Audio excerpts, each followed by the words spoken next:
I still have no idea where that intro music came from. I think that's different than last week, isn't it? No, it's the same one. Okay. Anyways, hey, welcome to Yeah, there you go. Welcome back to the United Front. My name, of course, is Seth Bidoff. Joining me this evening, the one and only Jacob Terrell. Ladies and gentlemen, we are the #1 rated source for all the latest news and notes on New Mexico United, the USL Championship, and the New Mexico Runners. Yeah, I had no idea. Like, I was just looking at it. The media asset itself changed. I don't know why. It just did. So I don't know if you're in the chat, if you're here with us live on Tuesday nights on YouTube. I would love to hear. Do you like the new music? I personally love it. I think it's fantastic. Okay. So had this on in the background and heard music out of nowhere. Got scared. Good. Okay. Fair enough. That's certainly what we're aiming for with that. So we don't care what emotion you guys feel. We just want you to feel an emotion. So scared, happy, angry, sad, whatever. As long as you're feeling emotion. Yeah, welcome on in, guys. It is Tuesday night. We are here, and it is finally a match week. We can officially say it. It is match week. Dude, we're here. It is the first I guess full weekend, if you want to call it, first full weekend of March coming up. We've got a lot going on. Jacob, you were just saying just how much is going on right now. The Lobo women are playing, Lobo men are playing. A lot of different sporting events going on this evening. Unless, of course, you're a Mavericks fan, then you're ready to just throw the season away. Yeah, I think the Mavericks checked out a while ago. Yeah, they've had a rough 30 days. We've got a lot to get to. We really do. Unfortunately, Christina will not be with us tonight. She does have some. She might pop on in a little bit, but probably not. Christian, again, good morning, sir. Yep, welcome on in. Yeah, we'll get to that here in just a little bit. We're hopefully Christina can join us. If not, no worries. Harry may or may not pop on. His son AJ is in a soccer match this evening to potentially see if his team is going to state championships. So best of luck to AJ and his team. Harry, certainly wish you well. Hopefully you are driving and enjoying your evening. So Jacob, you sent over a rundown earlier. I mean, I think the best place for us to start tonight's show is to take a look at, the final preseason match of this season, of the year. Obviously, New Mexico United and El Paso squared off down at Mesa del Sol over the weekend, followed by the Black and Yellow Bash. We saw some new faces. We got some announcements, but let's start with El Paso. You were out there. Fortunately, you had the opportunity to go out and see the Black and Yellow one more time in their final warm-up for the year. What did you see? Who impressed you? Did we take it to El Paso? You're muted. I wish I could say that we came out. I wish I could say that we came out here and we did take it to them. But unfortunately, we mostly did. They started off definitely on the better foot. Had the majority of chances early. Tambakis came up with a couple good saves, but at the end of the day, the one and only Amon. I started talking, and Maggie just came booking it over to me. Maggie knows. Maggie knows it's her time to shine on the show. So, thank you. Okay, it was just to bring me something this time, apparently. Okay. And then former United player Amando scored the opener. But then after that, I felt like United really settled in. It was the same starting lineup that we saw the previous week against Denver University, and what I'm expecting to be the same starting lineup that we see Saturday against Sacramento, but we'll get to that later in the episode. And we settled in nicely after that, created some good chances, got on the board off of... Oh, crap. I'm forgetting who scored the first goal. I was a bit busy at the time, so. It was Hurst, I believe. Unless I'm getting them mixed up. I might be getting them mixed up. Holy cow. Sorry. I will figure that out. Anyways, then we finally kind of settle in. It was Zico. My bad. Zico, and then Vargas were the two that scored. And the Zico goal was a shot from distance. Kind of not not too dissimilar to the ones that we saw him score against Real Salt Lake in the Open Cup last year. But he scores from distance. And then the second goal was really, I think, epitomized what we're probably going to see. And it's going to give you a heart attack, Seth, because it damn near gave me a heart attack. It was, I mean, El Paso's press was pretty fierce there at times, and they were pressing hard. We basically had some inch perfect passing, like essentially on our touchline, like on the goal line there, down there, just bam, bam, bam, and then worked it kind of from left to right and sprung a Kale on the right. He quick hitter up to Hurst, who had come from a central position, kind of come over to the right. Hurst with a perfect pass all the way across Gaines, who was streaking down the left. And then Gaines a one-touch pass to the middle to a wide open Vargas, because with Hurst movement and everything like that, we kind of tore their back line apart. Nobody was within 5 yards of Vargas, and he gets an easy tap in. That goal was, as Justin said, just freaking gorgeous. And so that really got me excited for how we were playing. It reminded me a little bit of, there was a goal last year, I believe it was against Orange County, where it was a similar kind of build up out of the back and then a couple of quick passes down the right side, and then Bruce ended up being wide open in the middle for a tap in. And that's the kind of stuff that I think when our system is going to be working on all cylinders, that's what it's going to look like. During that match, there was a hooded gentleman on the bench that we were trying very hard to figure out who it was, to no avail.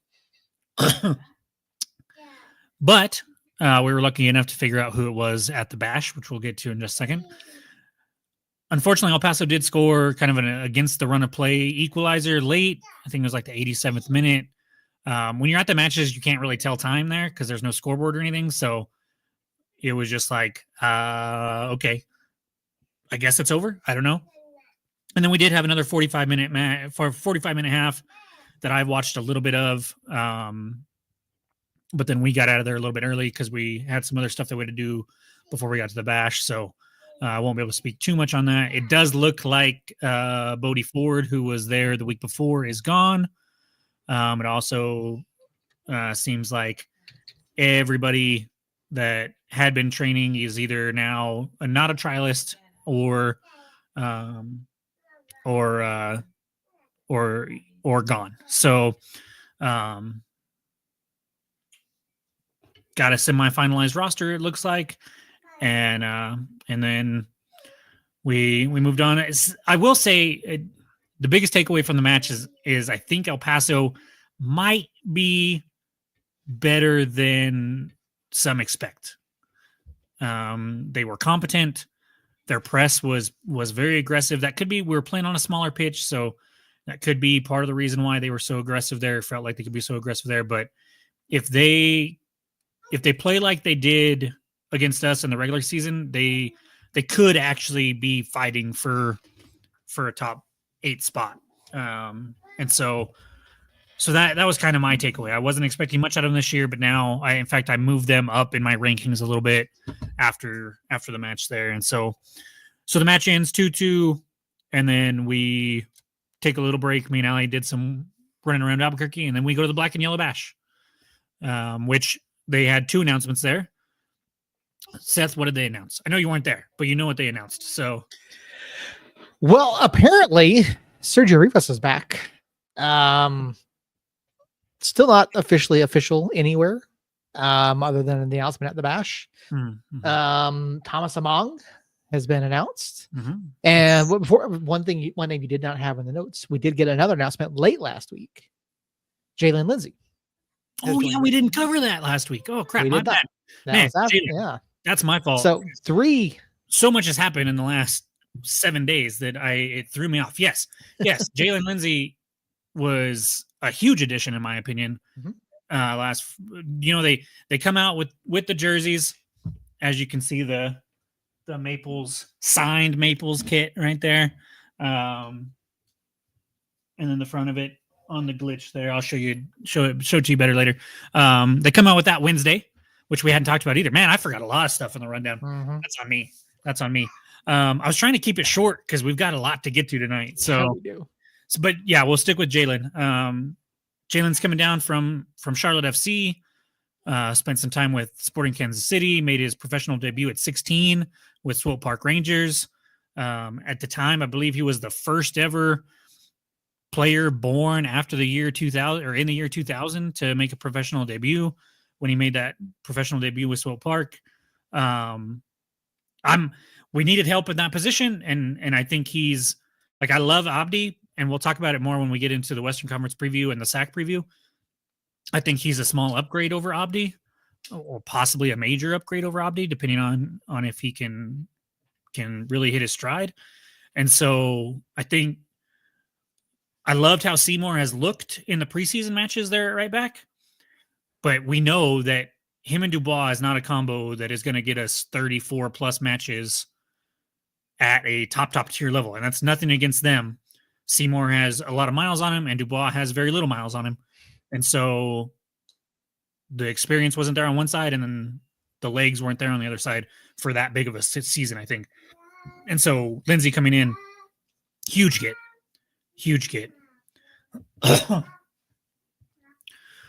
And then Thomas Among, I mean, Seth, we've seen him play here and there. He's played in the West the whole time. He's been in the USL the last 4 seasons. Is that a name that moves the needle for you? How do you feel about that? I like it. I think it's a good signing. Yes, yes, we've got Hurst. Yes, you've got Brucey. You look at just how we've approached this offseason. There really wasn't a true second forward that we have brought in. As versatile as some of these guys are, you don't really have that person to spell Hursty, right? You don't have someone else to play that central attacker. At least not in that forward of a position. So I like it. Among is someone who has been dangerous throughout his career. He's going to be a scoring threat every time he's out there. I do think it's going to take a little bit before we actually see a true idea of what he's going to contribute, because this is the first time we've seen him. There was no indication of him. He seems to have just gotten into camp maybe ahead of this match. So I don't think we see too much of him. Now, again, he's a professional player. He's played in the West. He's played at altitude, #drink. I don't think it's going to be too big of an issue, but in terms of chemistry with the rest of the team, I think it's going to take a minute. But I am excited by this. I do think this is going to benefit us throughout the season. Again, as good a shape as Hurst has been in throughout 2024 and what we hope to see here in 2025, I think this is going to be a really good thing for United. I think it gives us, just another, sizable body up top that can be a difference maker. Well, and what I love, basically what you're doing is you're replacing Abu Danladi with Thomas Among.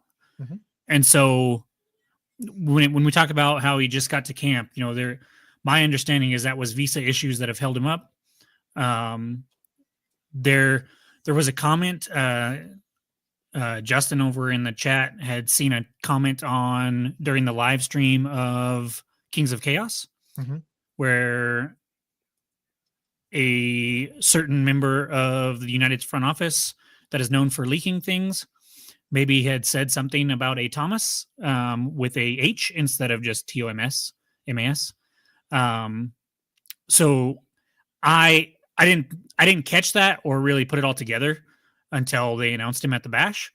But what it seems like is he's been signed essentially with the club for a long time, and it was just visa issues that have held him up. And so he did just get to camp, 2 or 3 days before this last Saturday.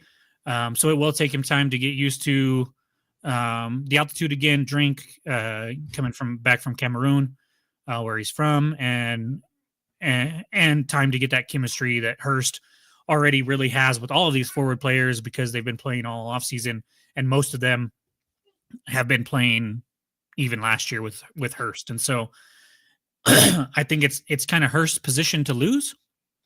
as far as the starting spot. But Among only started 25 matches the last 2 years with Orange County, which surprised me. I thought it was going to be more. And so he doesn't have to be a starter to come in and make a difference. And when you look at last year, having just Hurst and Bruce up top, they got worn out. And we saw it. We didn't have Hurst for the Las Vegas match, right? And so they're in the playoffs because I think he was worn down. And so this is just a body, a big body, a physical body that is going to kind of bring a different playing style than Hurst and Bruce bring, that I think we can rotate through. We can keep everybody's fresh. If there's an injury to one of those guys up top, we can sustain it for a little while. Once Lindsey was announced at right back, the only hole that I saw was up top in that striker role. And having Among be announced at the Black and Yellow Bash, to me, was fantastic. I don't know how many people know that name necessarily. I'm sure, I mean, he did score against us back in 22, I think it was, when he played for San Diego Loyal, rest in peace.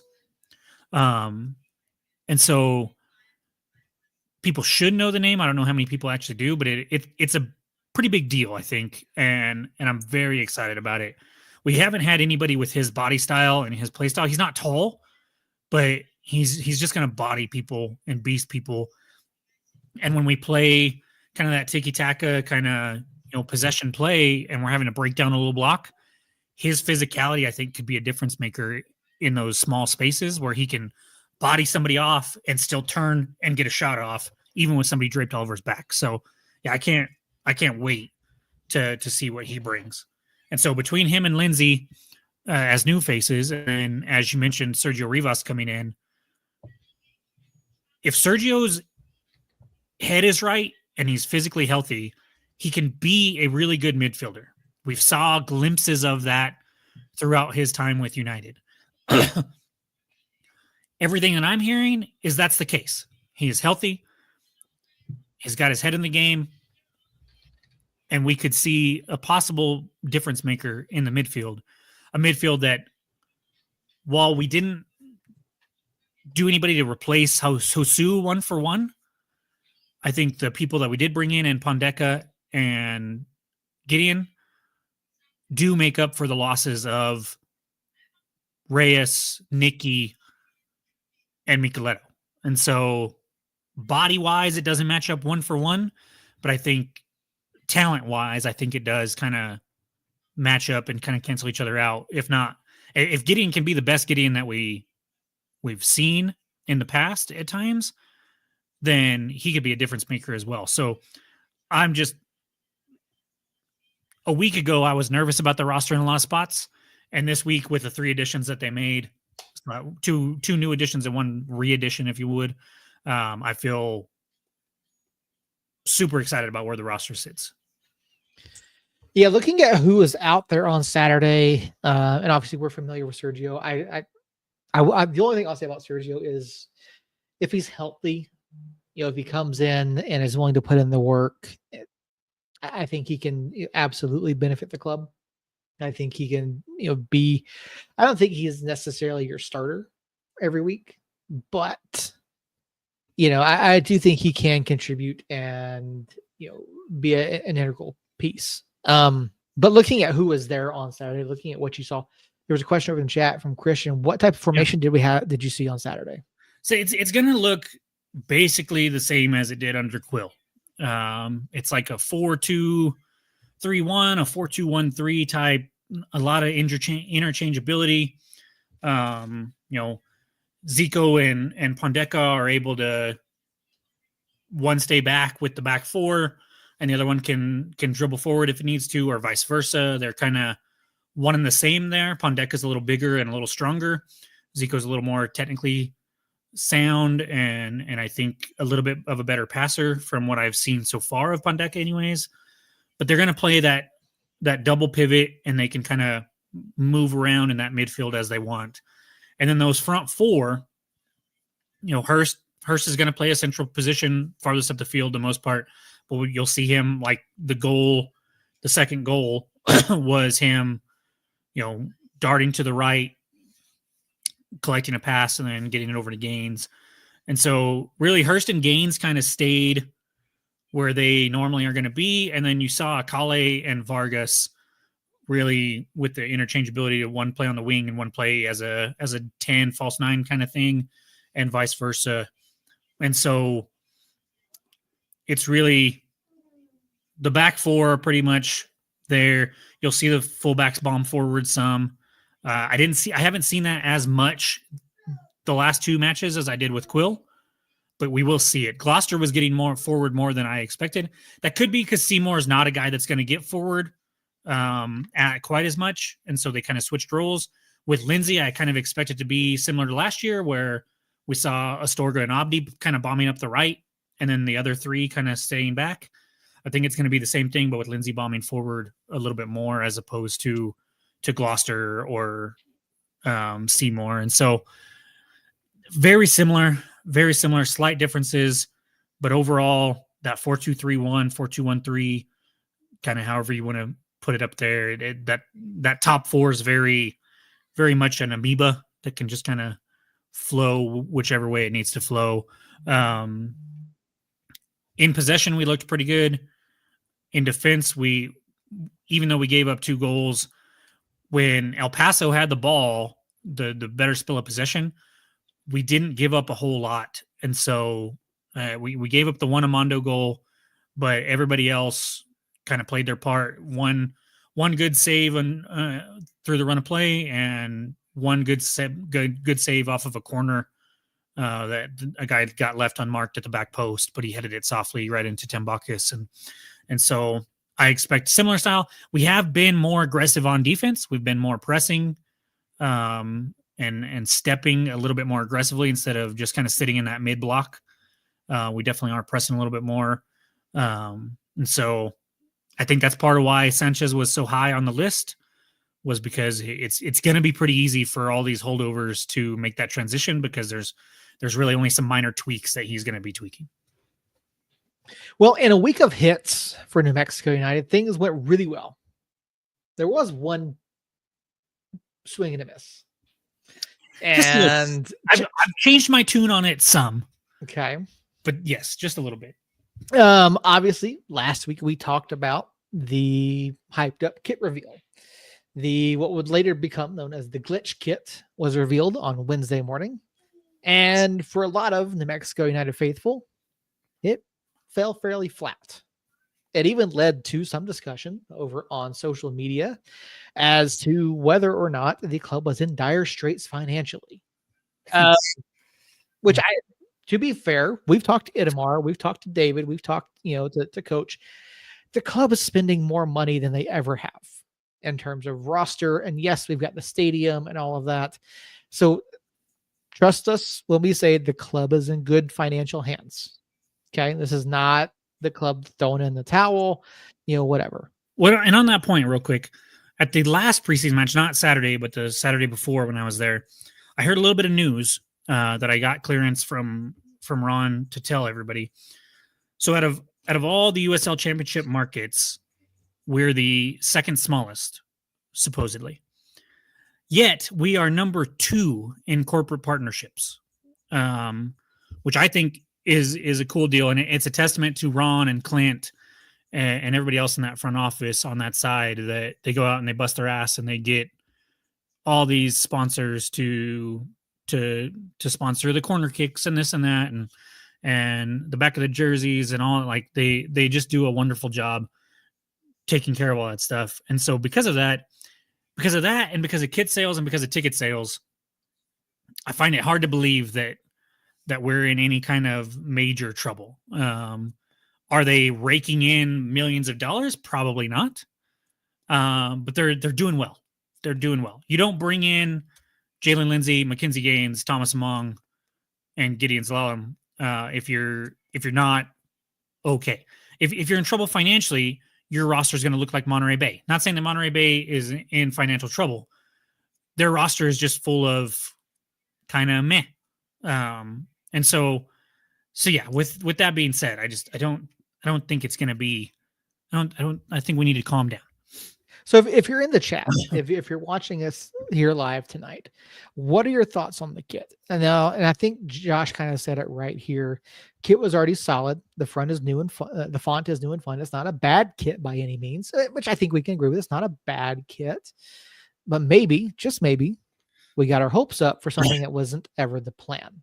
Now, we know from talking to David, we see Carl, that the club had intended to do one new kit the year, One new kit either per home year. or away, Or third. or a third kit. And so we were still holding out hope for potentially an alternate kit later this year, which I really think is coming. I really do.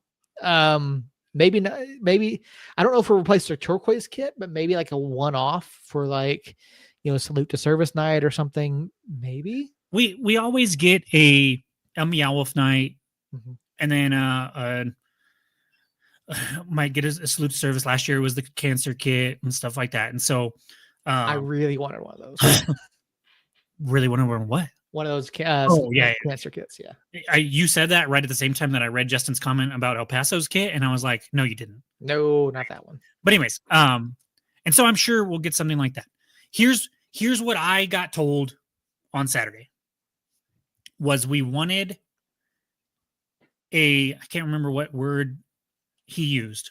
Ron Patel, all he would give me was we wanted an upgrade for the final kit or for the final year of this home kit. I followed that up with, so we're getting a new home kit next year. And he repeated himself by saying, we wanted a fresh look for the last year of this kit. And so that makes us sound like the whole design itself, like the black with the dots, is going away. Yes, that's what that sounds like. And it kind of sounded like everything might be going away as far as the Sandia. It might be one of those ones where we get all new ones like some of the teams did this year. I don't know yet. We'll have to wait and see. After we had some time on Wednesday, I was pretty harsh. And I when I talked to Ron, I said, I was a little upset. I was a little disappointed. And he said, the club expected that. They kind of knew it could happen. But this was the plan, at least for a while, which looking back, there were signs, right? Like normally we get like a little clip of like just the shoulder or just the back or something like that. We get like little teasers, and this year we got very little as far as a teaser. We got a teaser like on Saturday, and then we got a teaser on like Tuesday, and then we got the kit on Wednesday, and that was it. And so there were some signs that maybe, hey, they're not hyping it up quite as much as they normally do. So maybe that's why. Are you okay? Maybe it's entirely possible, but yeah, I think the overreaction is what really got me. And I even replied to the one over on the subreddit. I said, look, if you haven't listened to the show, go back and listen. We've talked to Inamar. The club is spending money, right? We know that the stadium's coming. We know that that the club is bringing in players. And I mean, look at the names like you mentioned. Jalen Lindsay, Mackenzie Gaines, Thomas Among, Sergio Rivas, even. Because surely he's not the cheapest on the roster at this point. The club is putting money out. They're putting money into the team. And like you said, we have all these corporate partnerships. I know some people don't like some of them, but the club has constantly maintained a connection to local businesses. Mm-hmm. They also have much larger corporate sponsorships. Michelob, the Exxon, they're the ones. I mean, obviously, those are some of the ones that are out there. You've got Vara, who I believe Vara's new this year, right? No, they were on it last year. Okay. Yeah, I'm pretty sure. I'd have to look at it, but yeah. So you've got Vara, you've got Meow Wolf, you've got Sandia, you've got Visit New Mexico, you've got all these local connections. So they're probably the local ones probably aren't worth anywhere near as much as the big corporate ones, right? But I do say I prefer having the local sponsors on the kits, just like Josh here. or Justin, I'm sorry, Justin, like Justin, rather than Michelob Ultra across the front of it, you know? So I think we can appreciate the club for that. Yeah. Sorry. Yeah. I think we can appreciate the club for that, while at the same time be like, okay, it's kind of a, I mean, yeah, I like the logo. The logo looks good, you know, designed by a local artist. Good deal.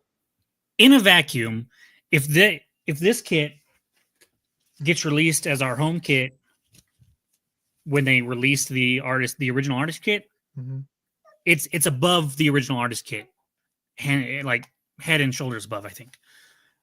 If this design is on something like I said, with some yellow striping or something like that, like the season ticket scarves this year, it's a freaking home run. And so, in a vacuum, the kit is an A+. Thank you. The kit's an A+ for sure. No, Magdalene, what are you doing? And it was just not what we were expecting. So it was expectation versus what we got. And then, so it is what it is. But I'm actually, now that I've got it, now that I've seen it, now that I've had the time to let it breathe and kind of get over the disappointment, I really like the kit and think it's going to look fantastic. So much so that I bought 2. You might figure out why I bought 2 here in a little bit, or if you listened last week, you might already know. But so that's my kit to wear, and then got it with the Maples kit. We found out that, last year they announced that players got X amount of money. I believe it was $6 anytime you got the player's name on the back of a jersey. And from what we understand, and this was actually not even me that got this information, it was my wife, but the most anybody made was about $60, so about 10 jerseys, except for Bruce, who was in the multiple hundreds. And so that is one thing. I don't know if you saw my post on Facebook, but I was kind of debating on who to get. When we got to the bash, I told my buddy Jerry, that I was going to go ahead and get Bruce. And then when I got in there and was thinking about it, I was like, man, everybody's getting Bruce. I'm going to be different.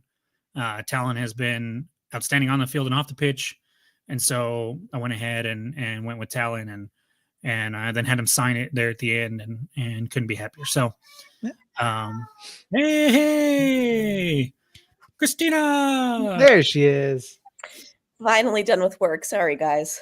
No, you're good. You're good. All good. This is No, way great more timing. fun. Yes. We certainly hope that's the case each and every week. So we're Especially glad. Match week this week, Christina.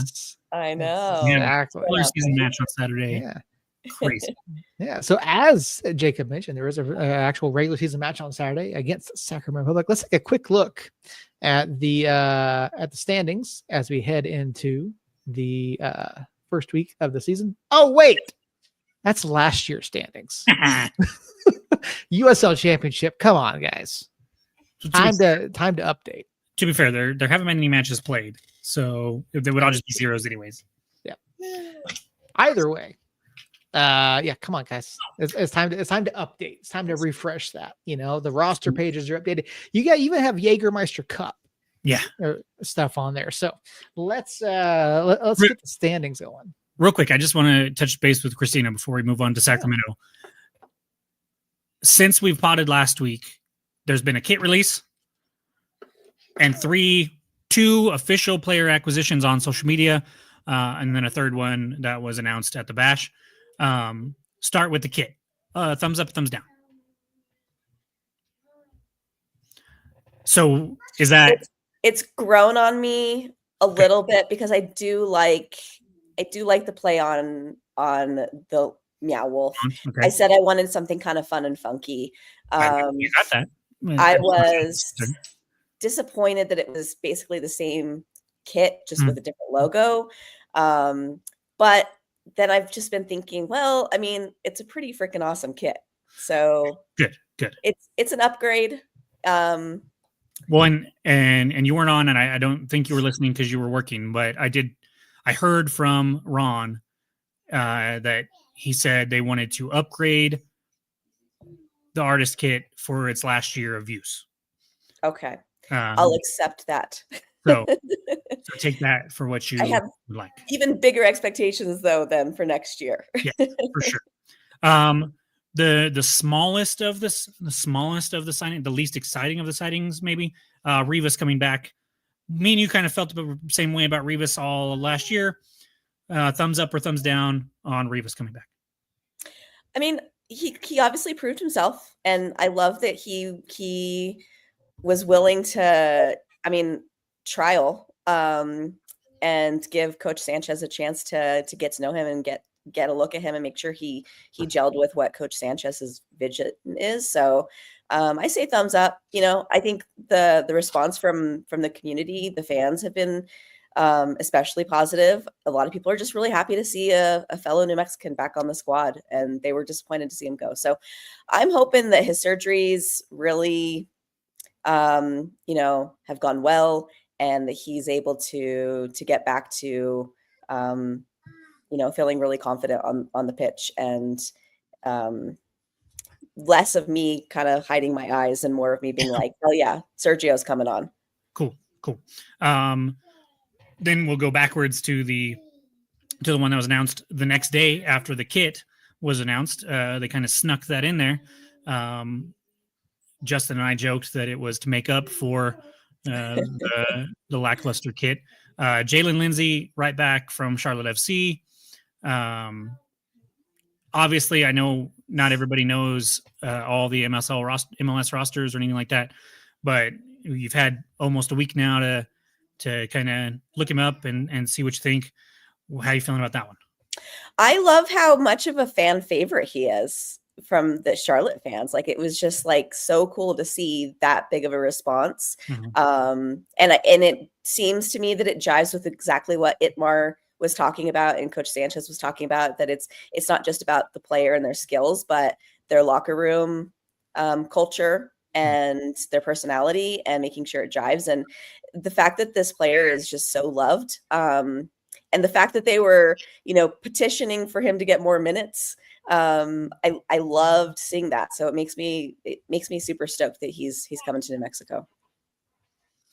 Yeah, I'm excited about that. You sent us, after he signed with us, you sent us a little clip of an article from Soccer Sheet. I don't remember what the website was, but it talked about how him and Gaines were really good friends. Gaines and him obviously spent time together in Charlotte for the inaugural season for sure. I can't remember if there's another season after that. And so, no, ma'am, you do not need scissors. And so that also is something that I think is pretty cool, that we're bringing somebody in that already has some connections on the team and somebody to make him feel comfortable and to help speed up the process, because he did come in late in the off season. Gaines is already here to help him kind of speed that process up since Gaines has been here. And I think that'll be really important there. And then the last one, of course, at the bash, it was announced. And then just this morning it was announced, forward Thomas Among, formerly of Orange County. Before that, San Diego Loyal. Before that, Colorado Springs, a name that I believe you're probably at least somewhat familiar with. Obviously, I'm not going to ask you thumbs up or thumbs down, because I think it's clearly a thumbs up. But what kind of role do you think he's going to be playing with Hurst and Bruce up top? You know, I pictured him like that number 9 sort of role. Mm-hmm. I'm pumped. You know, I'm hopeful that historically, I feel like goal scorers have kind of tuckered out when they get to New Mexico, but I'm setting the intention that that's not going to be the case with him. And we're going to see goal creation, but then also a lot of goals coming from him too. And he does score a fair amount. He hasn't had double digit goals, at least the last 2 seasons with Orange County. He had 9 2 years ago, and then only 6 last year. But he's also not like a 34 match. I'm going to go out there and give you 90 minutes for 30, 34 matches. He only started 25 matches the last 2 years, 10 last year and 15 the year before. But he's still putting up, you know, close to double digit goals. And so I think you're right. I think he's going to be a huge influx. What me and Seth were talking about was he's basically Abu Denladi's position last year. Yeah. So if we get anything from him, I think we're in way better shape than we were last year since we struggled so much of that forward spot. So yeah, I just wanted to get your thoughts on the last four major bits of news that I forgot to put in the rundown. Two of those, anyways, I forgot to put in the rundown. Seth reminded me ever so gently that I'm an idiot and completely forgot. But it was a crazy week. I mean, we get the jersey announcement, the kit reveal, we get Jalen, we get a preseason match against El Paso with some fights and scrums. We get the Black and Yellow Bash where they announce Rivas and Among. The Among signing officially gets announced on social media today. So yeah, it has been a whirlwind going into this final week before the regular season starts. And as Seth brilliantly teased and then I ruined to get Christina's thoughts on things, that does start Saturday at 8 p.m. Mountain Time in Sacramento against the West Coast darlings of the USL. Exactly. Eye roll. Cue the eye roll now. Seth, what is Sacramento looking like? How do you feel about Sacramento going into this year? Obviously, we're going to do the West predictions here shortly. Harry's about to hop on, and we'll get to those. But how are you feeling about Sac? Kind of brief idea of what you're going to be feeling about them and where they might end up, or at least this match, anyways. The USL show needs to watch someone else. You're not going to like my prediction, then. I'm going to tell you that right now. No, I mean they do. And look, yes, John used to work for them, right? We know John used to work for them. Phil, stop. Phil, just stop. Watch someone other than El Paso. Watch someone that's not on the East Coast. That's not Sacramento. I love how I asked his opinion on Sacramento, and he's just ripping the USL show right now. I mean, and I'm going to get to mine here, but this is the thing that we talk about, almost every single time that we get into this type of discussion, because people are last year they were really high on Sacramento too. Now, to be fair, we were high on Sacramento last year. Now, I look at the roster, I look what they did in the offseason. I don't think they're as strong as they were last year. And that's saying something when they were down. When they were down throughout the season last year. So I can't put a whole lot of faith in them. They had a lot of guys who underperformed, in my opinion. Roro hurt, right? I don't even know if Roro is going to be back for the beginning of the season. I need to look to see, what the time frame is for him to return. But I look at this and, now they didn't necessarily lose like any, major names. They didn't lose any major forwards. I think losing Villader is not good for them. I do like Villader. I think he's a loss. I do think Neville's a loss. But you look at who they brought in. I mean, I don't see it. I don't see it. I think, and I have to be fair, I also haven't paid a whole lot of attention to their preseason. So, but even then, most clubs are behind closed doors these days. So I don't know. I mean, yeah, you've got Vitiello, but Vitiello is the one guy that stands out for me right now as who we need to like really, figure out how to beat. I mean, you can shut down Cicerone, you can shut down Herrera, you can shut down Jack Gurr, you can, and we know Justin Portillo. We know what he's capable of. Vitiello is the one guy that has really given us trouble in the past on this roster. So yeah, I don't see us, I don't know. I don't want to give like a prediction just yet, but like this roster does not scare me. So you're not high on them, okay? No, fair enough. I think I'm definitely higher than Seth is. To me, it's a team that last year, for the most part, for most of the season, was right there with us, or at least was in the top two. They did drop down, obviously, there towards the end, but they were in the top two. Roro was out the whole year. Cicerone was out a lot of the year. And so I think when you factor in them coming back, plus a couple small additions, plus a new coach, a new voice in the locker room, I'm a little higher on them. I'm not super worried about Saturday necessarily. But in the long term, I'm thinking I'm higher on them than you guys are, or at least Seth is. But I would agree that Vitiello is the guy. Like Vitiello can change a match just by himself with some of the crap that he does between the sticks. And so that is also kind of what I'm looking for is they've had a lot of differences to that back line.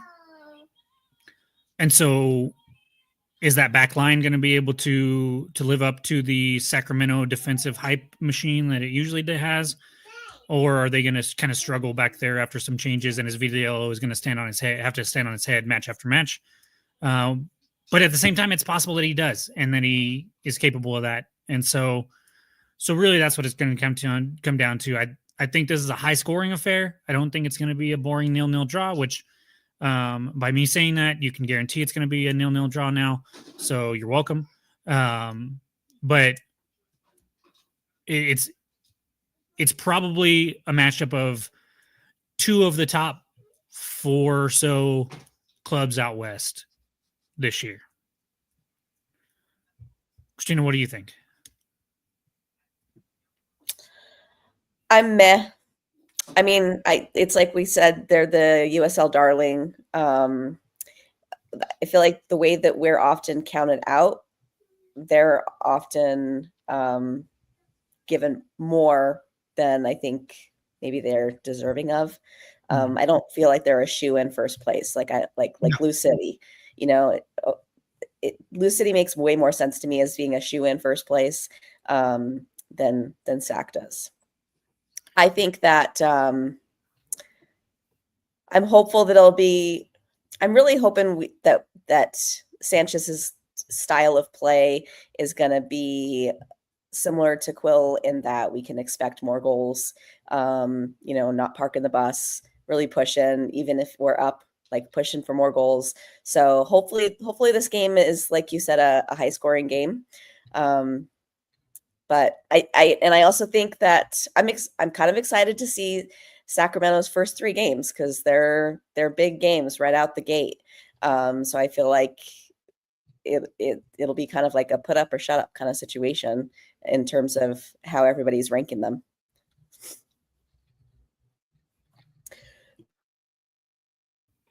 Spoiler alert. I think most of the games in the West are going to be big games. Like I don't know of how many are going to be walks. Like the East, like we talked about last week when we previewed the East, there's like some clear delineation marks where it's like, okay, these 3, these 6, these 3, or whatever it is.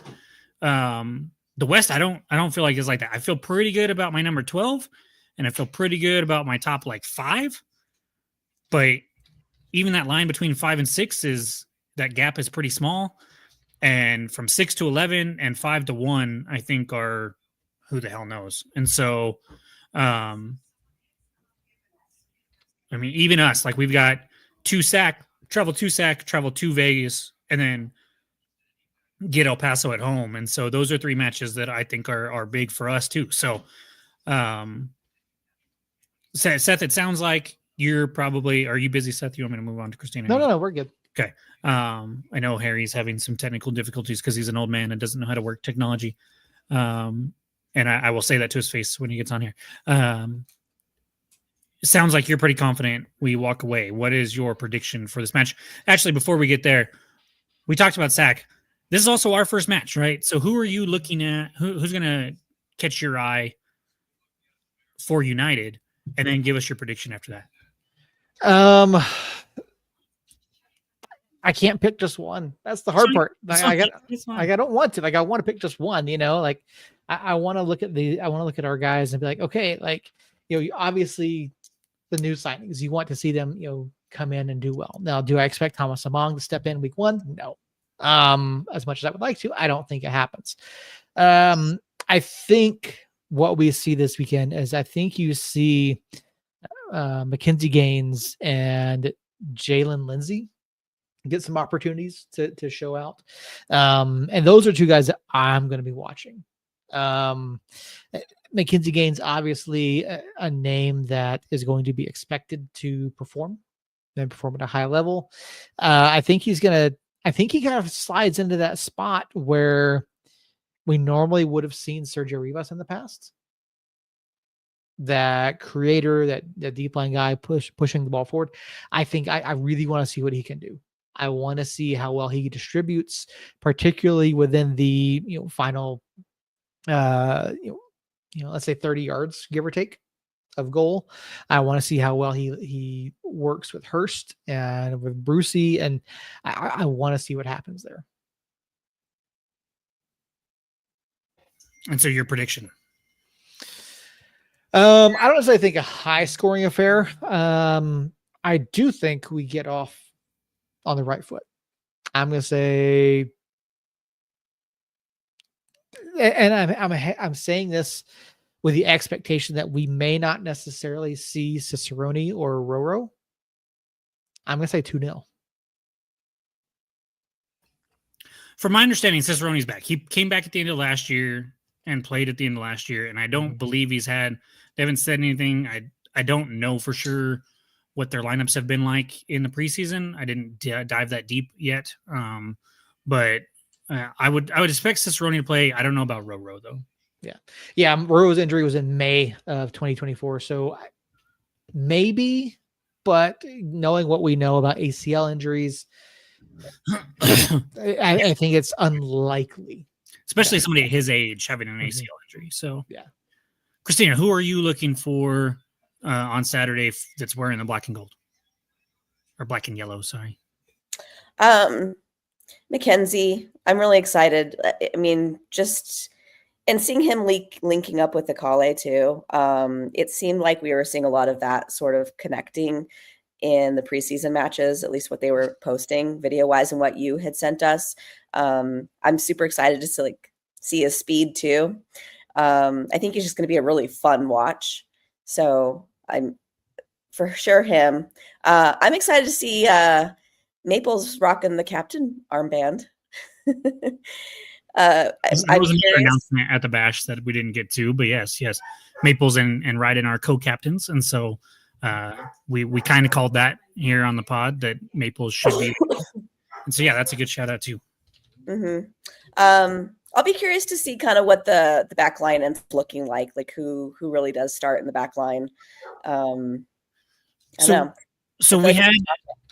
we had another fan that ran into Coach somewhere in town before this preseason match, and he asked, or he talked to Coach, and Coach said that he was basically starting his starting lineup.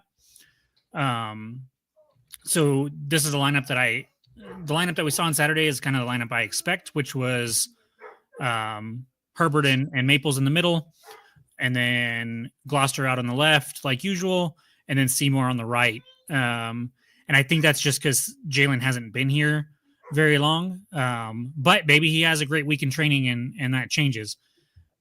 But at the end of the day, I think our best back line, if everybody's healthy and fit and everything like that, is Jalen and Gloucester out on the right and left, and then Maples and Herbert in the middle. And so I am curious to see what happens there, but I do probably believe it's going to be Gloucester and Seymour, and then Maples and Herbert.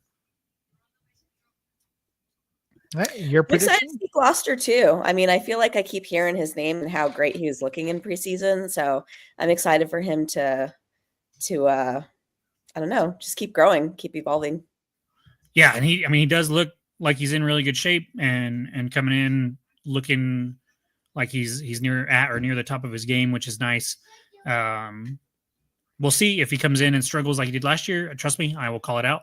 But I'm not sure that's what's going to happen. And so yeah, I think that back line's pretty solid back there. Herbert and Maples have both looked really good as always, and yeah, so I think it's going to be a solid back line for the most part, especially once Jalen gets in there. So I'm going to predict a 2-1 win for United. Yeah, that sounds good. You guys, I mean, Gaines and Lindsay and everybody that you guys have already mentioned.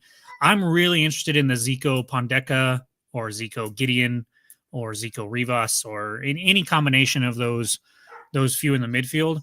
I feel like in the preseason matches that I've watched, that has been somewhat of a weakness because we haven't had depth there for those preseason matches. We didn't really see Gideon a whole lot in the preseason. Rivas obviously was there, but not in a official capacity, and I didn't see him much in that first match. And so I am curious if it is Zico and Pondeka, which I'm expecting, how they work together and control things. And I do think that it'll be the key to that matchup a little bit. Although I'm not thrilled with Sacramento's midfield either. It's definitely an area of the pitch that if Pondeka and Zico can really click on Saturday, I think that can be a huge key to us having success in that match. Like I said, I think it's going to be high scoring. I think I was originally going to say 3-2, but I think I'm going to change it to 3-1. I do think we win by a couple goals. I think we win handily. And I think the offense kind of comes out and gives the fans something to get excited about going into the rest of the year. Unlike last year, where it was kind of a defensive slog against Pittsburgh, and then we ended up, just squeaking out a 1-0 win. I think this is going to be a little bit different. And I'm kind of hoping we give up a goal early to kind of wake us up and get us on the attack there on the road, and then we can kind of run away from it there. And so, yeah, that's what I'm leaning towards. I think it's going to be a fun one, and I can't believe that we're here. It's 5 days away basically, and we get to watch New Mexico United on ESPN Plus. Go and travel to Sacramento, so be sure to tune into that. And if we do a watch along, be sure to tune in to us as well, because there will not be radio coverage for the first two home matches. Yes, unfortunately, I did get that news Sunday, one of the two. No radio broadcast on ESPN until the first home match, which is disappointing. I was told high school basketball it was preempting. However, this Saturday there is NBA basketball, college and NBA basketball on Saturday, and then next weekend will be the high school basketball tournament. So, yeah, it's disappointing. So we're gonna try to figure out something. Maybe do a watch along, something for the first two matches. I don't know. But yeah, I don't know. I don't know about you guys, and I know it's yes, I work for 101.7, not my decision at all. How do you feel about the flagship station for New Mexico United not carrying the season opener?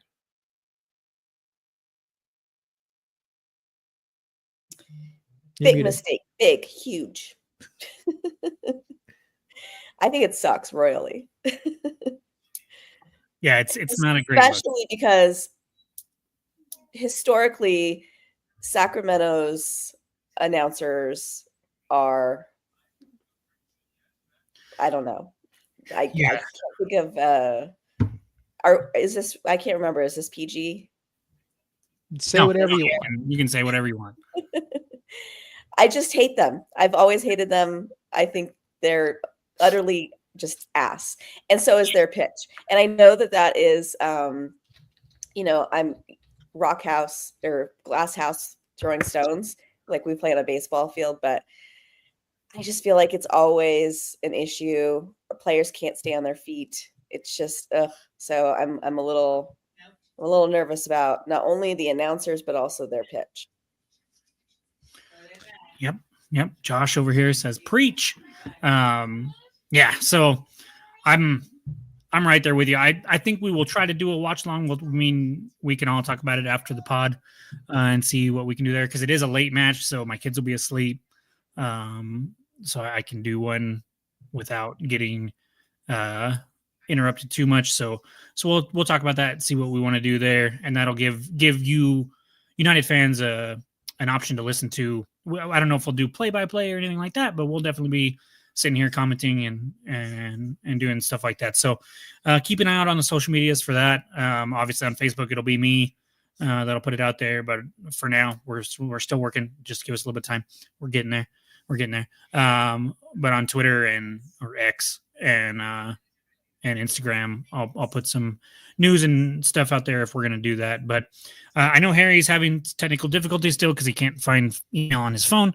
But let's move on into the. Wait, I did give a prediction. Okay, let's move on into the prediction / preview of the West, guys. Yes, we might skeet it. That'll be up to Seth though. Yeah, we could skeet it. I mean, yeah, we could skeet it. I will be live tweeting from the 1017 radio account as well. I will be live tweeting there. And yeah, so I could probably skeet it too. So that commentary might be a little bit more, a little more skeeting than professional. So it just might be. So skeeting. All right, let me pull this over here. And skeet all day, every day. You know what? We're going to try our best. All right. So Harry is still attempting to get in, but we'll go ahead and pull this up and we'll share. And we can briefly look at what we did last week when we talked about the Eastern Conference. We were unanimous across the board. Charleston Battery going to take the Eastern Conference. And from there, we get a little bit messy. Looking back on last week, is there anything you kind of want to be like, I want to change this, or are we sticking with what we have? Nope, that's a perfect lineup right there. I'm going to get 100.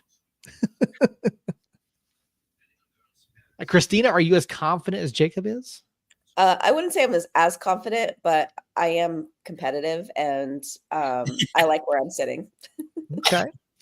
I've already been thinking about who I want to donate the money to. Really? Okay.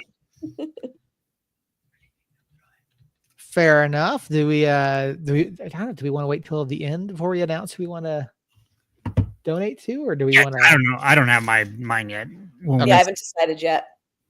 Fair enough. All right. So we've got Harry's list here. We can fill his in until he figures out how to work a sundial. So let's last week we started at the bottom. So let's start down there. Christina, I want to know your 12 seed in the West. I mean, their name starts with an L. Lexington? And they're trash. So I think they are going to stick around in that spot. And okay. I'm pleased for them, especially Mondo. It's great. Well, so as we were talking to Harry last week, apparently one of the other shows said El Paso was 11th. Harry said that was too high. Jacob, are you on board with Harry, president of Team Jacob, and El Paso being rated too high at 11? Or oh, you guys are gonna hate me. I'm not putting them at 12. I'm not putting them at 11. Spoiler alert. Monterey Bay is my 12. They didn't do a whole lot this offseason in the form of acquisitions. They lost the likes of Alex Dix or Tristan Traeger, and some other key-ish pieces there for them. I'm just not high on what they're doing there. I don't think they're going to necessarily be bad. I don't think it's going to be an El Paso of last season or a Miami of last season where they're just like far and away the worst team in the conference.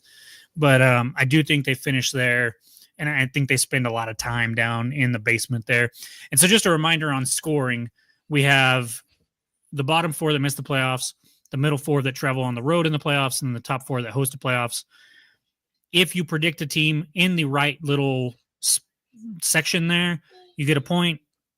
If you get them within one spot of where they finished, you get 3 points. And if you get them in the exact spot, you get 5 points.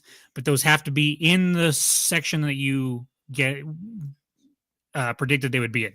So even if you said 9th and they finish 8th, you get no points. And so I feel comfortable saying El Paso and Monterey Bay are both going to miss the playoffs, but I do not have El Paso quite that low.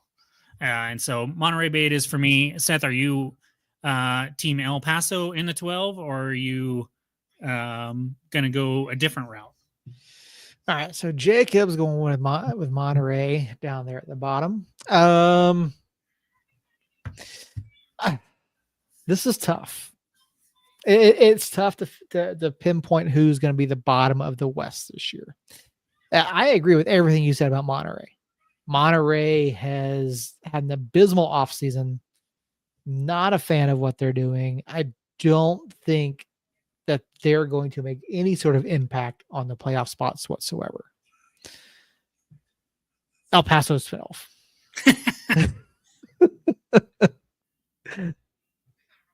That was great. Harry also has El Paso at 12, so I am the only odd man out there.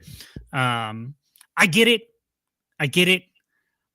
I probably would. I had them 12 until the last week or so. I was already kind of moving them up.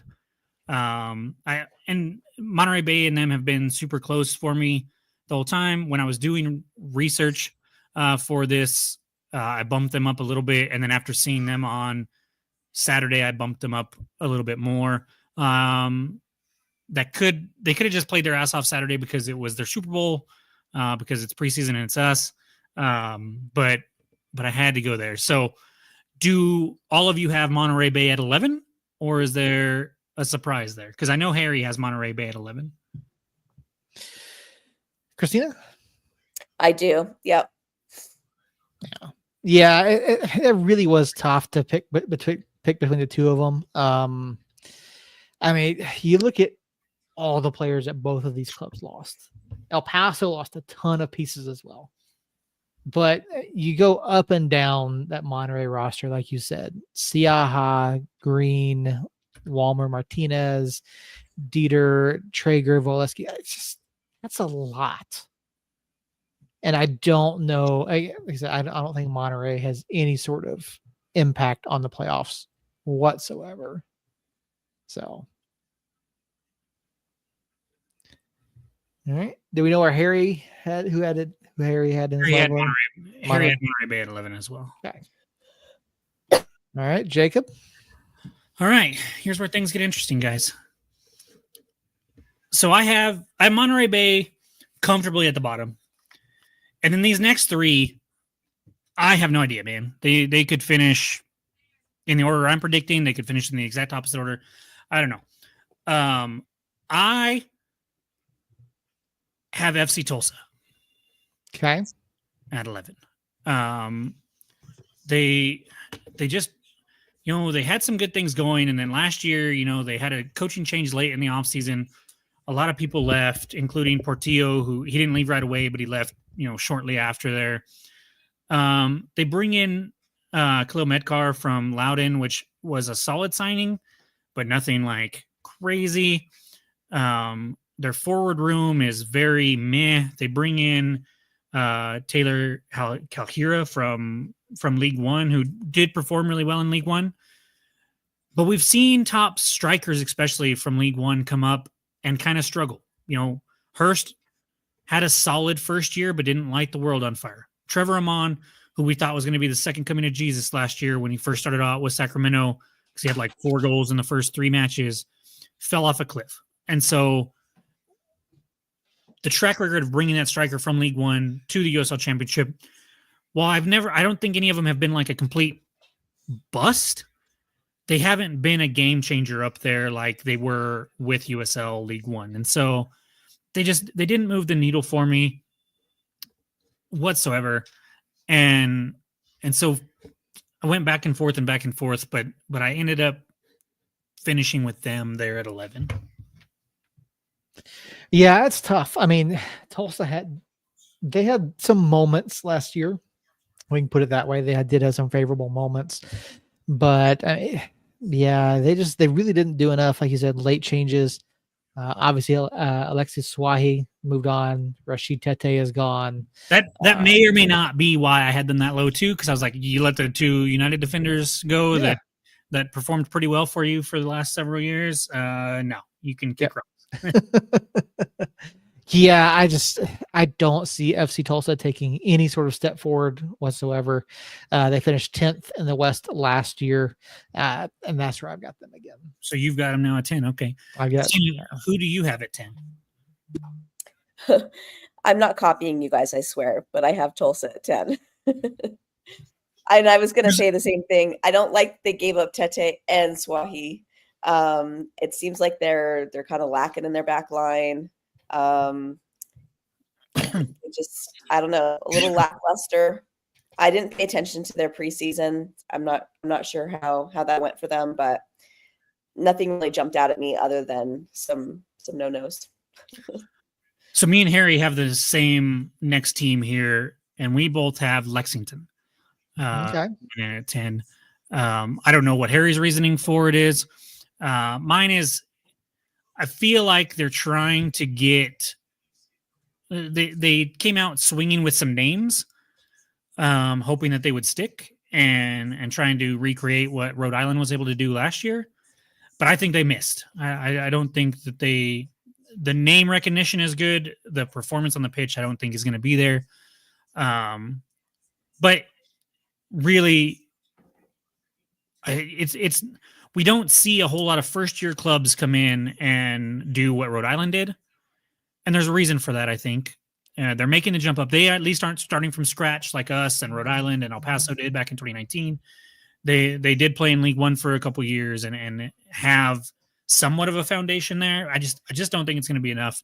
And I think they might fight for a low playoff seeding, but at the end of the day, I think they fall short and they finish there at 10.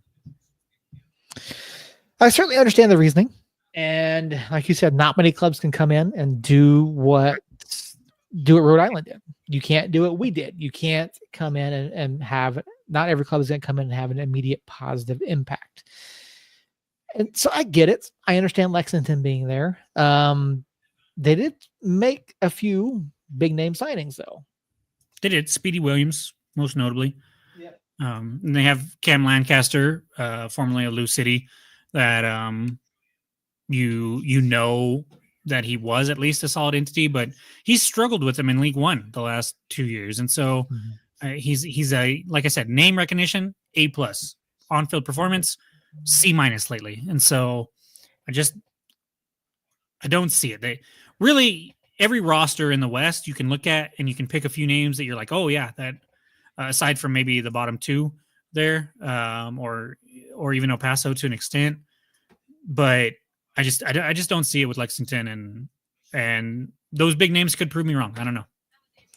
I will say I'm looking at their additions and departures over on USLTactics.com, and Alex Tambakis is listed as being on their roster. Interesting. Yeah, that's very odd. A little bit. I was like, wait, that is not accurate. Maybe I do have a good feeling about Lexington. But no, looking at who they brought in, and this is probably may just be a formatting error on John's part. I do agree. There are names there that are, name recognition, right? But you have Marcus Epps, Speedy Williams, Cam Lancaster. You've got Logan Ketterer in between the sticks, who, Ketterer is, all things considered, a pretty good goalkeeper. So I think they're not going to be world beaters by any stretch of the imagination, but I get it. I don't think they have the Rhode Island impact, but I just can't see them slipping out of the playoffs. So the team that I have, there's names there. Don't get me wrong. There's names there. I just don't see it. I will say, after they signed Corey Burke, who they just announced this week, I almost put them in the playoffs. He's a forward, formerly of Philadelphia Union, that I watched play in MLS Cup against LAFC and be a difference maker in that match. And so Corey Burke definitely could come in and be a difference maker up top. The West is crazy anyways. And so I'm going to put my eggs in a basket that I feel a little more confident in than a first year club. That's also, remember, the farthest east club in the West Coast or in the Western Conference, by quite a bit and is going to be traveling a lot more than a Mhm. lot of these other teams. And so I just chalked it all up to that. Well, Jacob, who do you have missing the playoffs in the 9? So this is where we will find El Paso. Really? Okay. I told you I was higher on them than you guys. I'm probably a little too high on them. But like I said, 9, 10, and 11 to me could finish in any order they are. Wilmer Cabrera, their coach, we saw for years with RGV, just scrappy, just a scrappy ass team that was going to fight and claw away to fight for a playoff spot. He's basically brought in a lot of RGV players, and we're basically going to see RGV a little bit to the west, right? And not as a pain in the ass to get to their field. And so I don't think they're going to have the home pitch advantage that RGV had by any means. But once you get outside of the top 3, 4, or 5 in the West, I think El Paso could beat any of the guys that we're going to name that are going to be in the bottom 4 part of the playoffs. But at the end of the day, I feel good about at least getting a point by having them missing the playoffs. I think that's going to happen. And so we've kind of talked quite a bit about El Paso. I don't think we need to beat a dead horse anymore other than, I think even though I have the 9th, I still hate them and think they suck. All right. Christina, who misses the playoffs for you? So this is it's a little bit out there. I feel like the West, it's just such a crapshoot. Yes, you guys might be surprised at this, but I put Las Vegas at number 9. Oh, I don't like that. I'm not gonna lie. I don't know. I'm just not convinced that I feel like they really fumbled with what happened with Coach Sanchez and the coach that they're bringing in, coming from Miami, and it just being like a really young squad who's going to really need a strong coach. I don't know that I'm sold on this coach. So I just feel like they're gonna just get eked out. This might be the biggest gap that we have between me and Christina on Las Vegas, because I have them finishing way higher, and I will talk more about that when I get there. Yeah, it'll be interesting to see where we all have Las Vegas here in the final few spots. Obviously, significant changes for them. So I don't know. I mean, they eked it out last year. Coach Sanchez put together an amazing squad and blew everybody away. Nobody was really expecting that from them. I just don't think that they can recreate that and do that again another year back to back. I mean, I look at their roster and, you lose Jay Fortune. Yeah, you lose Corey Bennett. But, they kept a large portion of their roster, which is going to benefit, the new coach. But, I like the addition of Johnny Rodriguez. I like the addition of Nate Jones. I think they have a good core in Las Vegas. So, you look at where everyone finished last year. I mean, Vegas, obviously, single biggest season to season point difference. And it was, 11 points between them and the playoffs. Is there enough there for an 11 to 12 point drop? I don't think so. But I don't know. That's why you play the games, right? So, I don't know what Harry's got in his 9. I know he sent it to us. I specifically did not look at Harry. Hey, speaking of, there he is. Harry, how was the game? AJ's game was okay. The varsity lost, so they're probably not going to make the playoffs now. That's a bummer. So, how'd AJ do? AJ did all right. He's prevented a goal from they had him playing center back, and in the last minute he cleared it off the goal, which probably prevented the game from being tied. Mm-hmm.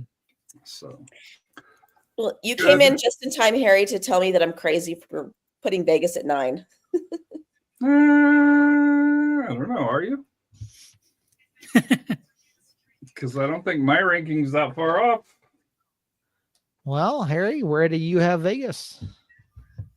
Well, let's say, do you have them out of playoffs like Christina does? No, he does not. Hold on, let me pull up. At this point, I know Harry's rankings better than Harry knows Harry's ranking. Where did I send that to you guys at? In the group text. Yeah. Let me go If you're way up watching, there. if you're watching anything else, I have logos Oakland. escaped I Nevada. have Oakland roots. Oakland. Okay.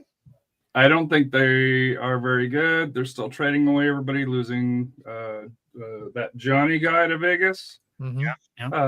Probably is the difference on why one's 8 and one's 9. Not to spoil it. Yeah. No, I mean, it's You have fair Vegas enough. higher than that, but okay. Fair enough. For me, Oh, that's right. This- So, here at 9, Rising.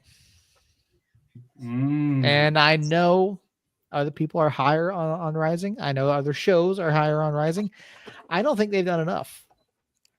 I like I it. So don't think they did. They eked into the playoffs last year. I don't think they've done enough with their offseason to get back to it. I don't have faith in that roster. I mean, I was much higher in Rocco Rios Novo than I was Patrick Rakowski. You bring in Carl Sainty, who we all liked, but he hasn't proven himself at this level yet. So, can I interrupt you? sure. How in the hell does Jacob have El Paso at 9? Look, man. Monterey Bay. Do you like their kids that much? No, and we'll talk about kids some on the show next week. No, I'm putting more faith in Wilmer Cabrera having an off season than most people probably should. That I probably should. And then it really comes down to, I think Monterey Bay is going to be far and away the worst team in the West. I think it's yeah. And then those other 3 teams that I have outside of the playoffs, I could see any of them finishing 11 or any of them finishing maybe even as high as like 7. And what El Paso has done, while name recognition isn't going to be super great, so on paper, they're not world beaters by any means. I do think Cabrera is a good enough coach that he's going to get enough out of them to at least compete every night. I don't think it's going to be a quitting situation like we saw at the end of last year. And then they just, honestly, what it really can, I had them at 11, and then we played a preseason match against them, and they just looked more competent than I expected them to look. And I don't know what Lexington and Tulsa are going to look like. I know I'm pretty convinced that Tulsa's not going to look good either. And so I put them ahead of those 2 after watching them on Saturday in a preseason match against a rival, granted. And so I'm perfectly okay being wrong and them finishing lower. What I didn't want to happen, I didn't want to put them 12 and have all of us put them 12 and then them finish like fucking 5. And then Jerry Murillo to come back to life and become a zombie on Facebook and social media to talk shit. And so that's really where my head was at. All right. You do you, boo. Well, here we are. We've got our bottom 4 in the West. Who grabs out 8th seed in the playoffs? I'll go first since you had them right outside the playoffs, Seth. I have Phoenix at 8. I feel pretty similar to what you were saying. I just don't, it's a new coach. It's a lot of new players. It's kind of unproven things. It's a fan base that we know is very fickle for somewhat solid reasons, that they very well could turn on this team if they get off to a rough start, and then they're not only fighting on the pitch, but the fans aren't happy, front office is in shambles, the coach could be sitting here going, why the hell did I take this job? And so yeah, they're a team that I think could finish 5 or 6, but as a betting man, so to speak, with this competition that we're having, I feel pretty good having them at 8 and knowing that I'm probably going to at least get 1 point because I do think they make the playoffs. I have them at 8 as well. I kind of hemmed and hawed between them and Vegas. Kind of similar reasons. New coach, young squad. So I couldn't quite decide on it as much as I wanted to be, a true New Mexico fan and count Phoenix out. I ended up putting him an 8, just eking into the playoffs. I have Tulsa. Okay. I think. Oh, hold on. What did I do? Oh, I copied it wrong. I have Tulsa here. I just think they're always one of those fringe teams that hang around. The bottom 3, Lexington, Monterey Bay, El Paso, I think that's a pretty big gap. To me, Oakland, Tulsa, and they're probably in that next tier above them. And we got to make a bet on, who gets in, who gets out. I like that I got Oakland out, even though they're going to have a lot of people in the stands, evidently or allegedly. I just think Tulsa is going to step up this year. I'm going to roll with them. I think they're going to make the playoffs, but I like Tulsa. I did until they let go of 2 former United players, one of which is now with you, Harry. And now I'm super indifferent on them, and I don't like their moves. So, but again, the West is freaking crazy, and so I don't know what's going to happen. Yeah. I have in their inaugural season Lexington. Lexington. Okay. Yep. So you're the highest on Lexington out of all of us. Wait, No. Stina is. Oh, okay. All right. I can't see the whole list there, so there we go. Okay. Is that a solid, like they're going to make the playoffs, Seth, or is it like I don't know, but we're going to put them here? Last couple weeks, that's what it's gonna come down to. There's not, like Harry said, there's not a lot of differentiation for me from like 6 to 10. I think 10 is closer to 11 and 12 than 9, 8, 7. I just, on paper, I think Lexington has a good core of players. So yeah, I think there's a chance. And when you look at Monterey, El Paso, Tulsa, two of those are shorter trips for Lexington. You talked about their travel issues a few minutes ago. I think on some of those shorter trips, you have the opportunity for Lexington to steal a couple points. I think they could easily steal a win down at Swap. I think they could steal a win at Tulsa. And I think that puts them potentially a little bit higher and grabbing that last spot. So I put Lexington at 7. I think making the jump from League One to Championship, that's on their side. That little inaugural year magic. Well, I don't think it's going to be Rhode Island kind of magic. I think it's at least going to keep them in the playoff run. You guys already mentioned some of their players. So I don't know. I was kind of like, I don't know where else to put them. So 7 sounds good. So you bring them going from League One to Championship.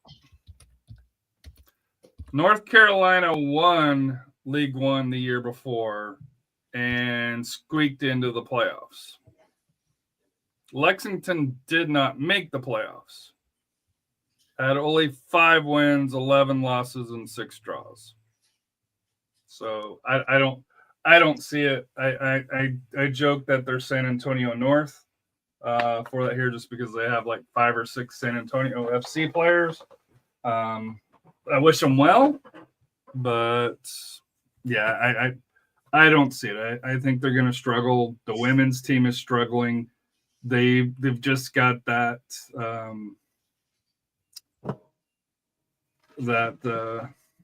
stinky smell, I guess you could kind of say, on the organization right now. Because as of yet, And this is why Harry is the president of Team Jacob, because our minds are. Well, I do think, Jacob, you made a good point about their traveling too. I didn't think about that, and I think that's a really good point of a new to the championship and having to travel as much as they're going to have to travel. I mean, I know last year I did not love it when our squad was traveling to the East Coast. It wasn't pretty. So I definitely feel for them for how much they're going to have to do this year. I just looks at it. It'll be interesting to see what Lexington does. What are their expectations? You think their expectations are playoffs? Oh yeah, with the signings that they made, Corey Burke coming down from MLS, Speedy Williams, Logan Ketterer, I think they're trying to do what Rhode Island did. Is but what they got going to do.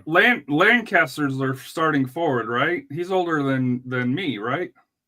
I don't know about him being older than you. I do believe he's their starting forward. I think Burke is going to end up being their starting forward after bringing him on. But yeah, it's a roster that has names. I don't know exactly how they all fit together. Yeah. So, my 7, I believe I have. You have Vegas, Harry. Yeah, I have Vegas here. That was one I was flip-flopping on. Mm-hmm. So I got Vegas. I know they lost their coach, but they're still pulling in players. Getting Johnny Rodriguez is a good pull. The ownership has shown that they will go and get players. They will pay for players. And I think, I think there's a gap between the top 6, and I know you guys have Phoenix lower and than I do. I just think the top 6 will be a difference. But Vegas is the one team that I do think that comes mid-season will go out and get the player that will be a difference. I don't see it in Tulsa. I don't see it in Oakland. Lexington, I don't think that I think it's going to take a year to adjust. Monterey Bay and El Paso are lost causes this year. Yeah, I can't find fault with any of that argument there. I mean, Vegas underwent a number of changes. They do have a good core, but how do they adjust?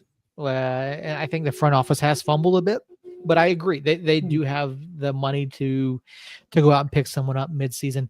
And I do agree that Lexington most likely will not be spending mid-season. No, I mean, they splashed quite a bit already. So, for me, at 7, I have Memphis. Oh wait, sorry. That hurts. Sorry, Memphis fans. Yeah, sorry. Exist.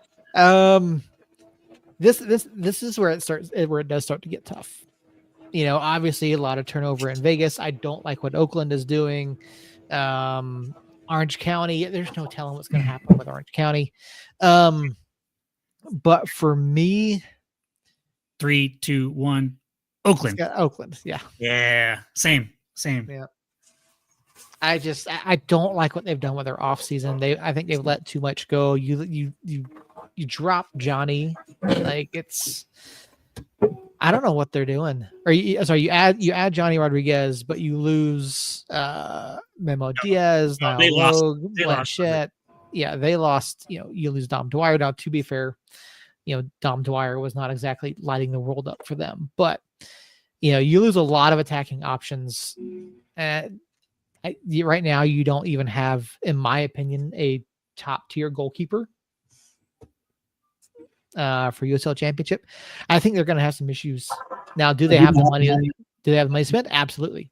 I love the signings of Jurgen Damm and Abdi Mohammed, but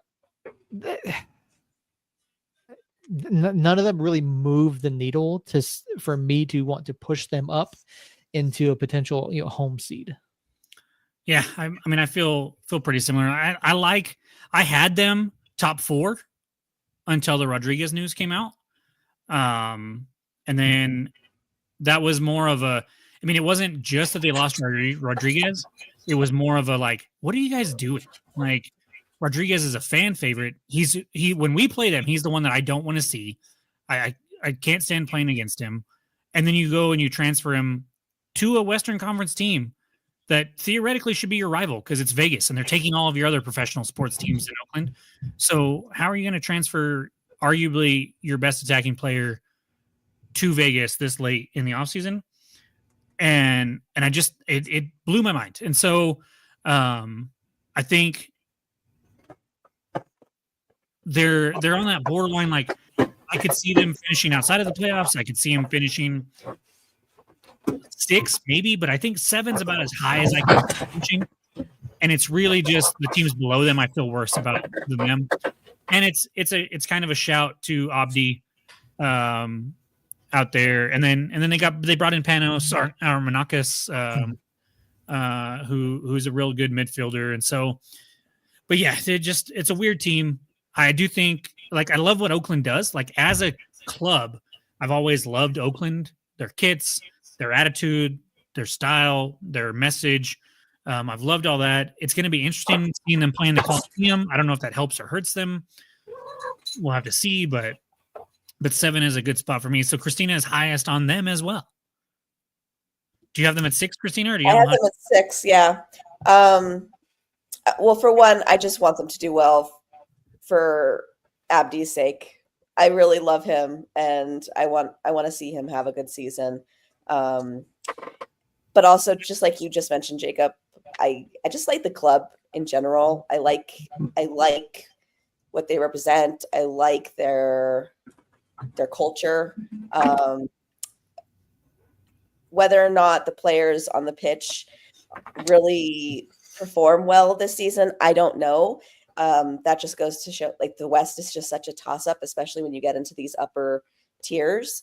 So it's more from the heart why I put them at number 6. I don't think that they're going to be like home field advantage level. But what's going on over there, Harry? Somebody agrees with me.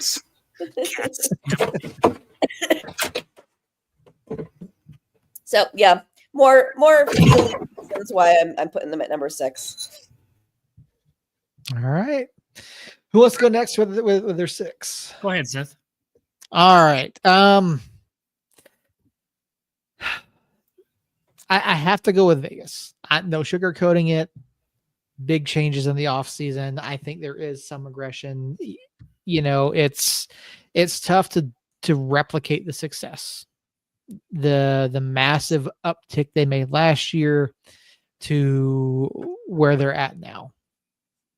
I think there is a bit of regression here, but they do still stay in the playoffs for me. Fair enough. Harry with Rising at 6. I went with Rising. I think, like San Antonio, they will be better than what they were.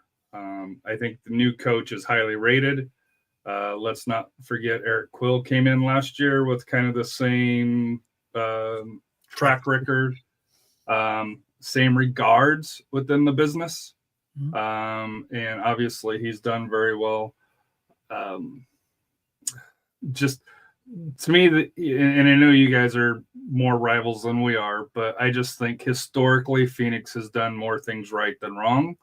So compared to Vegas, which, you know, yeah, they did last year, but the years before, and then if you look at the teams below them, you know, the Rising hits bigger. Rising ownership, I think, still has some questions this year to whether they're going to, if they're missing players, I have faith that they'll come in and bring in players, but I don't think that's the guarantee that it used to be. So I have them 6th. I don't think that they missed the playoffs, you know, but I also don't think they have enough to get home field either. So fair enough. Yeah, that sounds about right. So I have, to me, it's the bottom 6. There's like a couple small tiers inside the bottom 6. And then there's the top 6, and there's a couple tiers inside the top 6. But I can see some tier jumping going on there. I'm going to start my top tier in this top 6 with Orange County. I think it's a jumbled mess from here on out, for one. Yes. And Orange County is somebody that they're just gonna be solid. I don't know if they're gonna have enough to get up and above. They have plenty of names. The name recognition, the continuity. Danny Stone come in as an interim last season. I don't know if any of you guys read this USL article that came out yesterday or today about storylines to keep an eye on this season. Glanced at it, yeah. So in the Western Conference, there is one coach that held the same position that it has right now at this time last year. All 11 other coaches have switched. Does anybody know who that coach is? I do, because I read the article. Well, outside of you and me. I haven't had a chance to look at it yet. Only one coach that is not new. In the West, yes. That had the same head coach position at this time last year.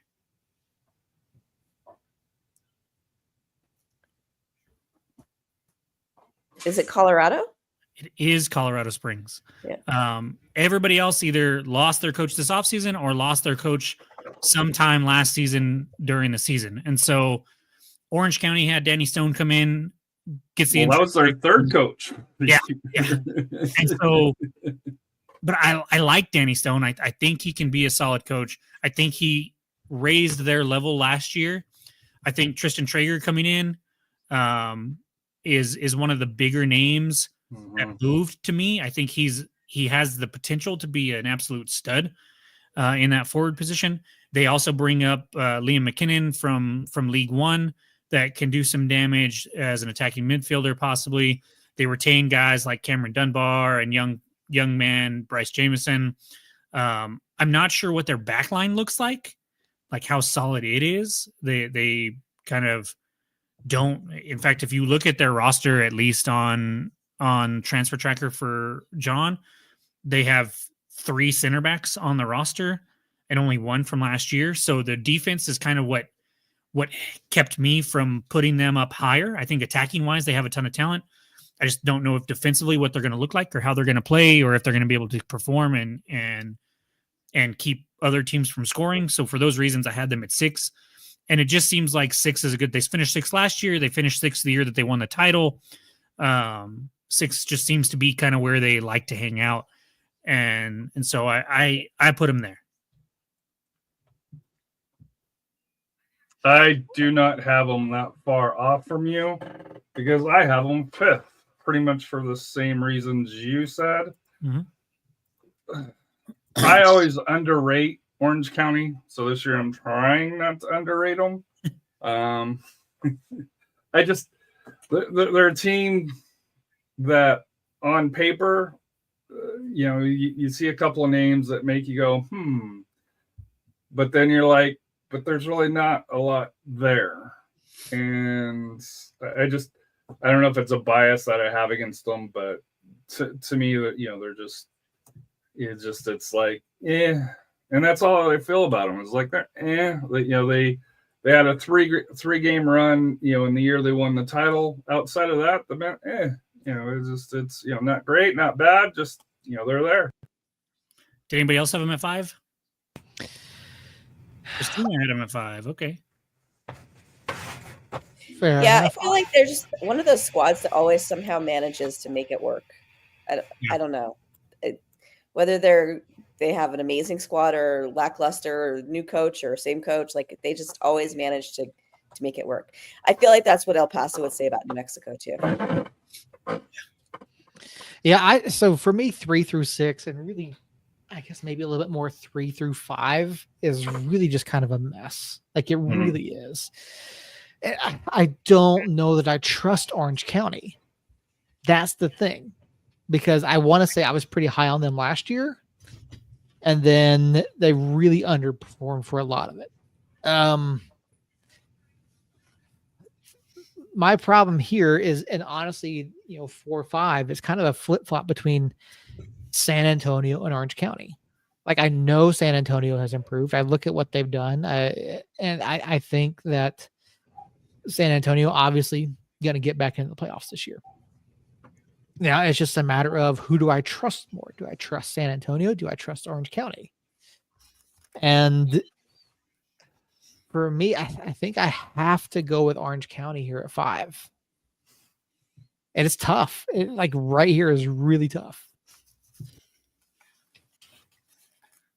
It is. And I actually have San Antonio there at 5. I had them higher. But when I talk about my number 4 team, I'll tell you why I dropped them down. And Harry, I'm not gonna speak too much on San Antonio because you're the San Antonio expert. I just like the offseason that you guys had. I think the coach brings a new flair with him. I liked a lot of the moves you guys made. If you sign a former New Mexico United player that I like, it's always a bonus for your team. And so you guys did that, of course, with Swahi and Nikki. And so, yeah, I just think last season was kind of a season from hell for y'all, and you're bound to bounce back. I didn't know quite how high that you guys would bounce back. I had you right around 3, 4, 5, and I ended up finishing at 5. Don't hate me, Harry. I don't hate you. I have them at 4. Okay. So to me, this is a prove it year. Because they were 9 last year. They missed the playoffs. It was a crap year. But the morale, the team that they brought in seems to be better. I think there's still some concerns. Goalkeeper, when you've got Richard Sanchez as your starting goalkeeper, that's to me a weakness. Forward, you're still leaning on what Agudelo for here. They got, I think they're going to be attacking a little bit more. The depth of the club probably still a little bit questionable. They got 21 in, but the second goalkeeper's still at University of Virginia. So he's not even going to be here till June May, June timeframe when he graduates. And he's a local kid that, went to Virginia, played 4 years, graduated, and is coming home. So that's good. But, they've to me, San Antonio still has some holes to fill. And at this time, I can't put them in the top 3 for that here. I don't see them falling out of the playoffs. But I think, especially where we're talking about extra points for the, what quadrant that you fit in, I feel more confident in San Antonio getting a home field match than Orange County. That's what it came down to. Fair. Anybody else have him at 4? Seth, you probably have him at 4, right? Because you were. 6. I do. Yeah, I do have San Antonio at 4. Again, I like what they've done. I feel better about San Antonio than I do Orange County. I think they are. I think on paper a better roster. I do think they have the higher upside of the 2 teams as well. So yeah, I've got San Antonio picking up that final home playoff spot. I've got San Antonio at 4 as well. I feel like it's going to be a bounce back year for them. I loved Swahi. I didn't understand why we didn't keep him. I think he's going to be a great addition to the squad for San Antonio. I like that you guys kind of have a big international influx of young players. That's kind of cool. I think that'd be exciting to watch. You guys have a nice stadium. I look forward to you guys getting to host a playoff match. So I went back and forth here, and I'm going to introduce somebody that's in everybody's top 3 apparently. I'm going to go the defending champs, Colorado Springs. They're at number 4. To me, it was obviously we all 3 of you guys have the same top 3, and I damn near did with this just one minor change. I think Springs is a solid squad. I think they have potential to be better. They're making moves in the front office and ownership that they're definitely, wanting to build a bigger, better name for themselves. Because remember when we first started this league, they were like clearly the Little Brothers, and they were part of Colorado Rapids organization, and they just kind of were, who knows. What this boils down to me is I think Jairo Enriquez leaving, Speedy Williams leaving, and Ronaldo Damas leaving. They threw darts at a board to replace those. I like the Charlie Adams addition. Anthony Fontana, who is coming from League One, I believe, and Hakeem Ward. I like those additions. I don't know if they equal what they lost necessarily. Marco, obviously, we talked about him quite a bit last year and even this year after he moved. He's a solid player. He's not a game changer necessarily. I could see them winning another cup, but when it comes to a 34 match or 30 match season, as far as the USL Championship is concerned, I don't think they quite push for those top two spots like we might have expected to, and like they ended up doing last year. And so it's really not a knock on them. I do think that 1 through 4 for me are all really close, and they could very easily end up at number 1 or number 2. But really, what this competition is going to come down to is who I have at 3. And so, I'm just going to jump into that if you guys don't mind. I've got Vegas at 3, which, judging by everybody else's rankings, seems kind of crazy, I guess. But you and El Paso, man. Yeah. I think when it comes to Vegas, being aggressive enough to go get Johnny Rodriguez, yes, they might have fumbled the bag or whatever happened with Sanchez and losing him, and then bringing in a guy that coached a team last year that was the Wooden Spoon winner by a mile might seem like a huge downgrade, and I do think it is a downgrade. I just don't know if it's as big as everybody thinks it is. I think this ownership group and the front office there did their due diligence. They interviewed people. Obviously, if they interviewed several people, I heard Briggs was on their list. And so if they're bringing in names and then that's who they ended up picking, they see something there. And this ownership group, as they proved last offseason, is in this for the right reasons, and they're in here to compete and to win. This is not, I don't think this was a 1-year fluke for them. And their roster, like we kind of touched on, I mentioned Johnny Rodriguez quite a bit, but they're bringing back a Rosarena in goal. They're bringing back Valentin Noel.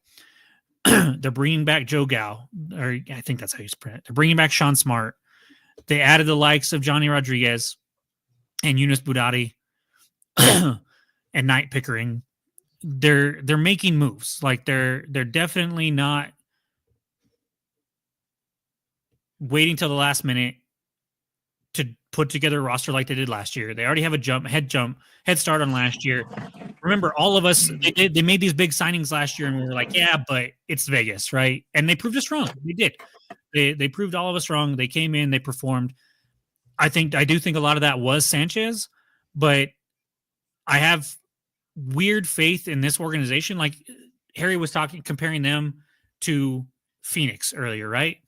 The trends for those two teams couldn't be more different. That arrow has been pointing up for Vegas since the beginning of last year. And Phoenix has had a couple meh seasons, right? Yes, they won the cup 2 years ago. I understand that. Halfway through.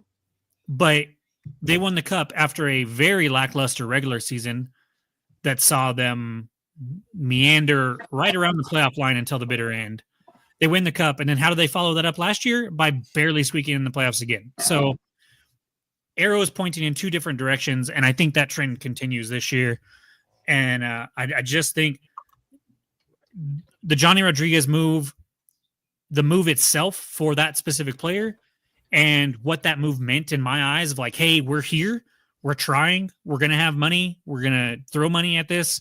We're going to do our best to continually put out a winner. Shot them up probably 3 spots in my rankings just off that Johnny Rodriguez move alone. And again, not just because of the player, but because of what it signifies to me that they're in it for the right reasons, and they're going to try to be a contender every year. I'll go next. I'm making kind of a change. I'm going to switchbacks as well. 3 for that here. When you win the title, that second year is tough. Mm-hmm. San Antonio dropped down. Orange County dropped down. Phoenix dropped down. And Colorado Springs, I don't think it's a huge drop for them. But I just think coming in with that star, being the defending champ, you get the best of everybody. I think it's just human nature for players, especially at this level, to kind of take a little bit of a step back. Plus, my number 2 team had an addition here recently, which bumped them up right at the time that I was submitting this. So kind of push it up. But to be honest with you, the top 3, dude, flip a coin. Who knows how the top 3 will finish. And then you got, and to me, 4 and 5 have the better than 50% chance of moving up into the top 2 or 3 as well. But it's, as we're talking today, I don't have them there, but I got switchbacks. Yeah, I agree. Repeating as champion in any league is hard. Obviously, Kansas City and Pat Mahomes know all too well how hard it is to go for the three-peat. And I don't see Colorado winning the cup. I also didn't see them taking a slight step back, but it's more of Sacramento getting back to where they were than it is anything, lack of anything from Colorado. Coach is still in place, good, talented roster. I mean, obviously, you've got they did suffer some losses, as you guys mentioned. But I like Colorado picking up that 3 and getting another home playoff game.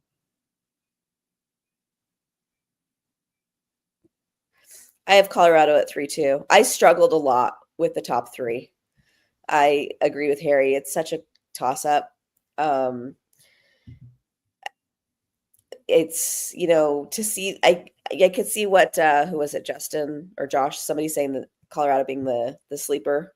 Justin. So maybe, Justin, I like they have a beautiful stadium. They have a growing fan base. They just won. So I imagine the fan base is going to be even more excited. I like that they brought in, was it their new president from Lou City? Yeah, Brad Estes. So like still just like making moves, forward progress, growing the club even more. But I don't, and as much as I really love Micheletto as a locker room guy, I felt like he was a little bit inconsistent for us. He kind of puckered out a little bit near the end of the season. So I'm not super convinced that he's, gonna be able to replace, who they had in the midfield before. Mm-hmm. And then to be able to repeat championship back to back. No, I don't see it. All right, Harry. I know you have it too, and I think we all probably have. I think me, Seth, and Christina probably have the same 2-1. Would be my guess, and I think you're different. So, Harry, why don't you tell us who your number 2 was? Nope, you're muted. Hold on. Got you. I went with New Mexico United. Last year, nobody had you guys winning the conference. True. I think personally may have overachieved a little bit. The West was down a little bit. I would agree with that to an extent. But bringing in Thomas Among is huge because, and you guys know the team better than me, but if Bruce is your forward that you're leaning on either late in the game or at the beginning, I was never a fan of that, and I think we saw in the playoffs it hurts you guys. Having Hurst, having Among, I think through there, I think you got probably, in my opinion, the best owner in the league, and obviously if you guys need a player, I believe budget wise you guys will be able to go out and get it. I haven't heard too many budget concerns for that here. I think the crowds at New Mexico United will be great, as always.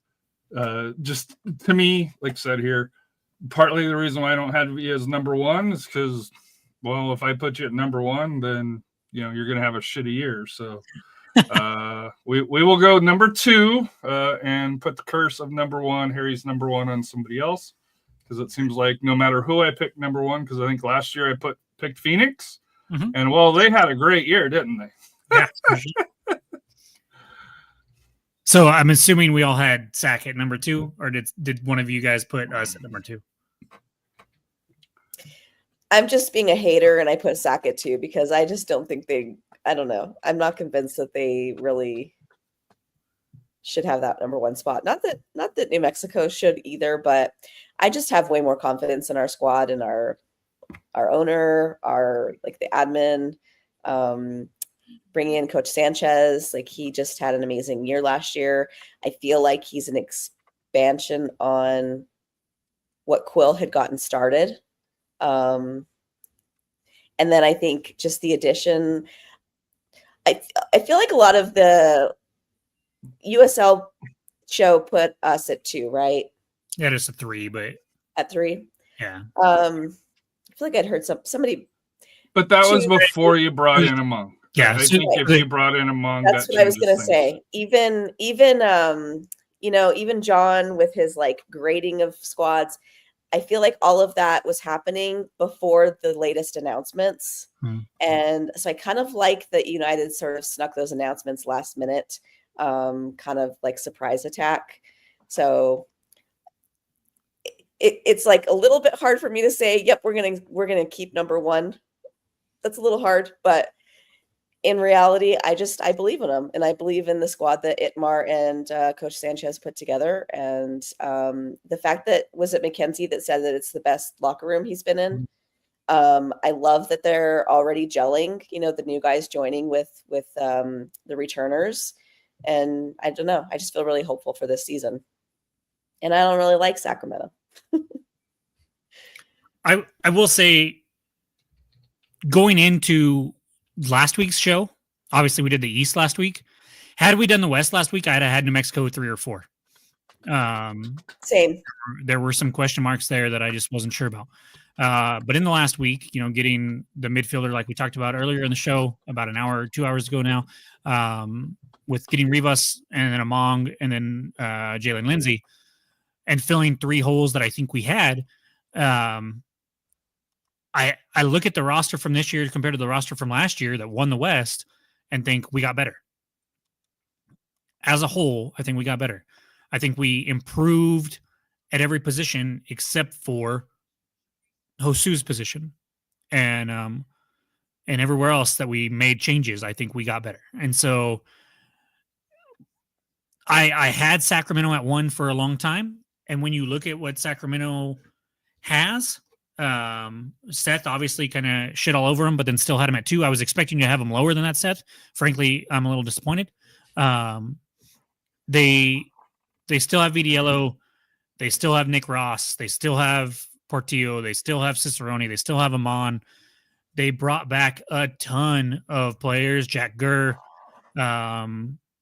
Luis Felipe, and then they're going to get Roro back.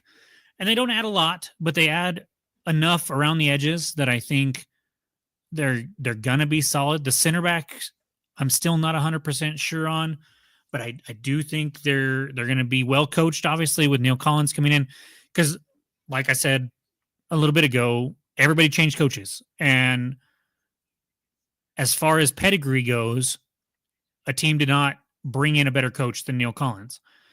I would argue that Sanchez is a better fit for us and our personality and everything like that. But as far as on paper, track record wise, Neil Collins has the best track record of any coach that came into the league this year. And I think he's going to show that that's not a fluke, right? That there's a reason for that. And I almost had them at 1 even still, even after these changes that United has made. But something just tells me that what New United's going to do with this new club, and we only have 21 players on the roster. So there's room. There's room for even more. I wouldn't be surprised if we get a JC Ngando type late in the or early in the season coming down on loan. And so I'm excited for I think we upgraded the roster and we still have more room to upgrade. Whereas Sacramento, I think that roster is what it is. They're not a real big team on making midseason changes. They kind of are what they are. We saw that last year. They didn't really bring anybody in when Cicerone and Roro got hurt. They didn't make a coaching change when they were struggling and didn't get rid of Briggs beforehand. They waited till after the season. So I think Sacramento is what it is. And I think we're right there with Sacramento, maybe even better than them right now, and can even get better than that afterwards. And so I've got Sac at 2, New Mexico United at 1. But like Harry said, top 3, top 4, top 5 even, I could see shaking out the complete opposite of what we predict here. It really just depends. I feel really confident in what we put together this offseason. I hope that Among coming in late doesn't hurt his chemistry and he's still able to get that chemistry and fit in and nothing bad happens like with Donladi last year or anything like that. But I'm excited for where we sit at number with our roster and think we're a little bit better than Sacramento. And guess what? We get to find out on Saturday, at least who's better right now. And so that's a great way to start the season with number 1 versus number 2 in everybody's predictions here. Yeah, I've got Sac at 2. And it's tough. Like I said, this is more, 1 through 3. It's not even so much. I mean, there was a 3-point difference between Colorado and Sacramento last year. Like I said, it's not a big step back for Colorado. I think you could flip, 1 through 4, maybe even 1 through 5. I think you've got a lot of room to move here. That being said, looking at what we did in the offseason compared to what other teams did, Sergio does not move the needle for me as much as the other 2 signings. Sergio is just a depth piece for me. I agree. I decided that he came in because we need another body in the midfield. That was it. Mm-hmm. No, yeah, I'm right there with you. It is a depth piece. It is someone that provides veteran leadership. Not that this club is necessarily lacking it, but he's someone that's going to be I'm trying to think of the word. He's going to have moments, right? He's not going to be your 75-minute every week guy like he was 2 years ago or 3 years ago. I do like what we've done. I do think that we've put together a very solid roster. We're definitely spending the money. We're definitely looking to try to continue to compete and pick up that cup. I just don't think that Sacramento has done enough. And I think a full year, you bring in Coach Sanchez. I think you get him in, give him a roster that that's capable of playing the style of ball that he wants to play. We go through, again, minus the injury issues, you got healthy guys. I think this could be a very good year. Do I think there's regression in the West? No. I think there's a couple teams that take a step back, but I think on a whole, I think the West is going to be better this year. I do think you see higher point totals in general. And I do think the West does better against the East. The West is obviously still going to beat each other up, but I think we do pick up a few more wins against the East this year than what we've seen. But yeah, I think it's going to be tough but I do have us at the 1. I think it looks similar to last year. I think the point totals for the top spot in the West is going to be hovering right there around 60, which we finished on 59 last year. So I think it's going to be right around there. I think there's more teams closer to that number than last year. Obviously, we were alone there at 59 by quite a bit. And then in the West or in the East, you're going to see those top 3 specifically, probably all above. I think Harry might have mentioned it last week where, or somebody mentioned it at some point that I was listening to, where those top 3 in the East probably finished with a higher point total than number 1 in the West. That was me. Yeah, that's what I thought. And I agree with that fully. I don't see us taking a huge step forward necessarily in like production on the pitch as far as point totals for wins and whatnot.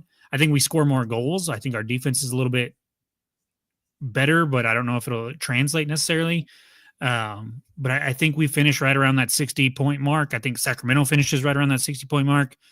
I think Vegas and Colorado are probably a step lower, 55 maybe, but it's all pretty tight right there at the top of the West, where really from 1 to 6 in the West, I could see, 10 points separating those, where I think there could be a 10-point gap between 3 and 4 in the East. And that's really what it comes down to as far as the 2 conferences are concerned for me.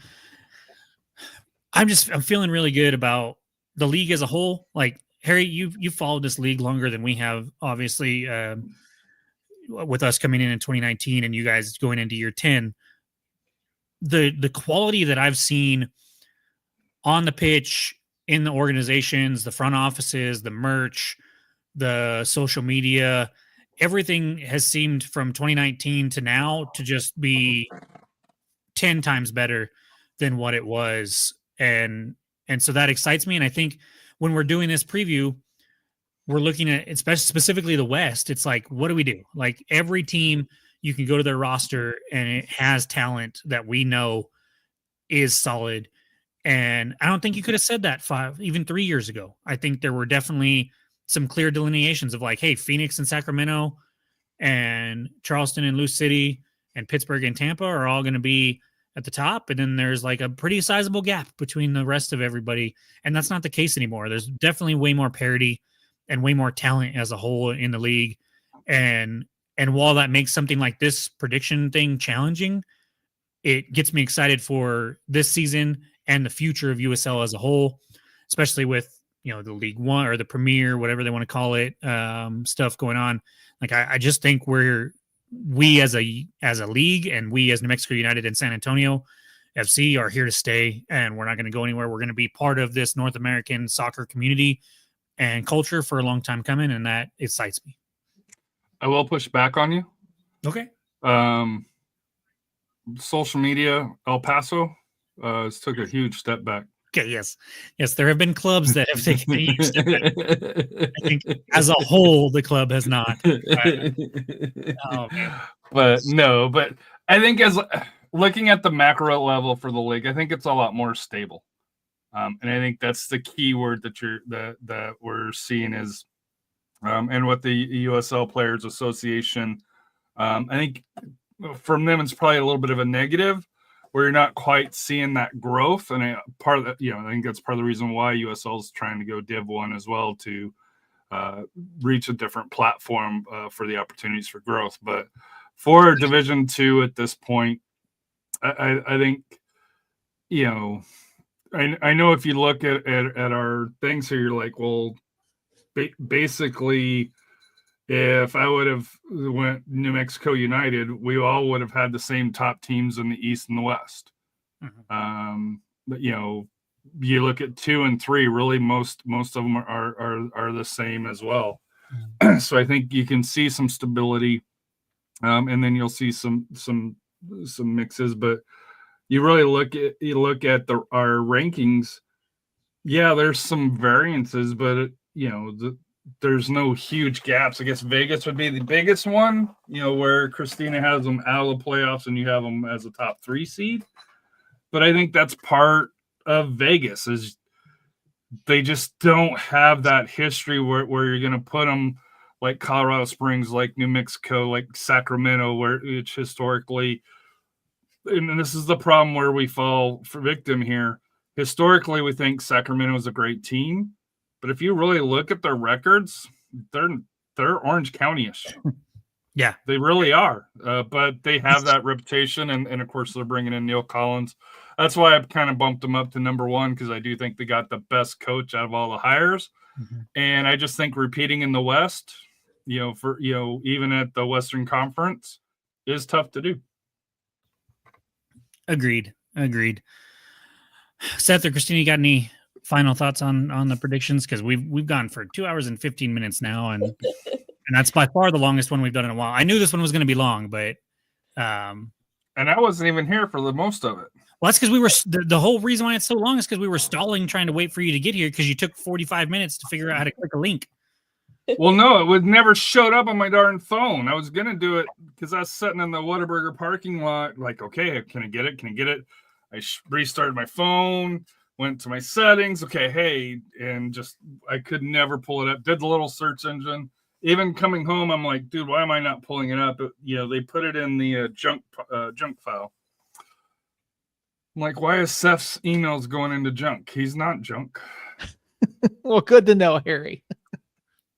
So, but that's why I gave you my rankings, because I knew it was going to be chaotic. And well, I'm excited for the season. I think it's going to be an exciting season. I'm ready for the distraction of soccer too. Brings a lot of happiness into my life, and I could certainly use that. So it's going to be interesting. I know I was talking a big game earlier, but then we go through all of this, and it's like, I don't know. It's such a coin toss. It really is. But no, this is it's the best time of the year because everybody has hope. Some more so than others, but I do think that this season is going to be. I mean, it's probably the season that I've most looked forward to in a while. Coming off of the season that we had last year, I'm sure Harry's probably looking forward to this season so he can get the taste of last season out of his mouth. And I just think it's going to be a really exciting year. A lot of new names and new places, and a lot of movement on players and coaches, and we just don't know what to expect necessarily. And that I'm very excited for that, and can't wait for this weekend. Seth or Harry, who do you guys play this weekend? We get Monterey Bay. Okay, so they're going to be 3 points, more than likely. Well, we'll see. Yeah, it's.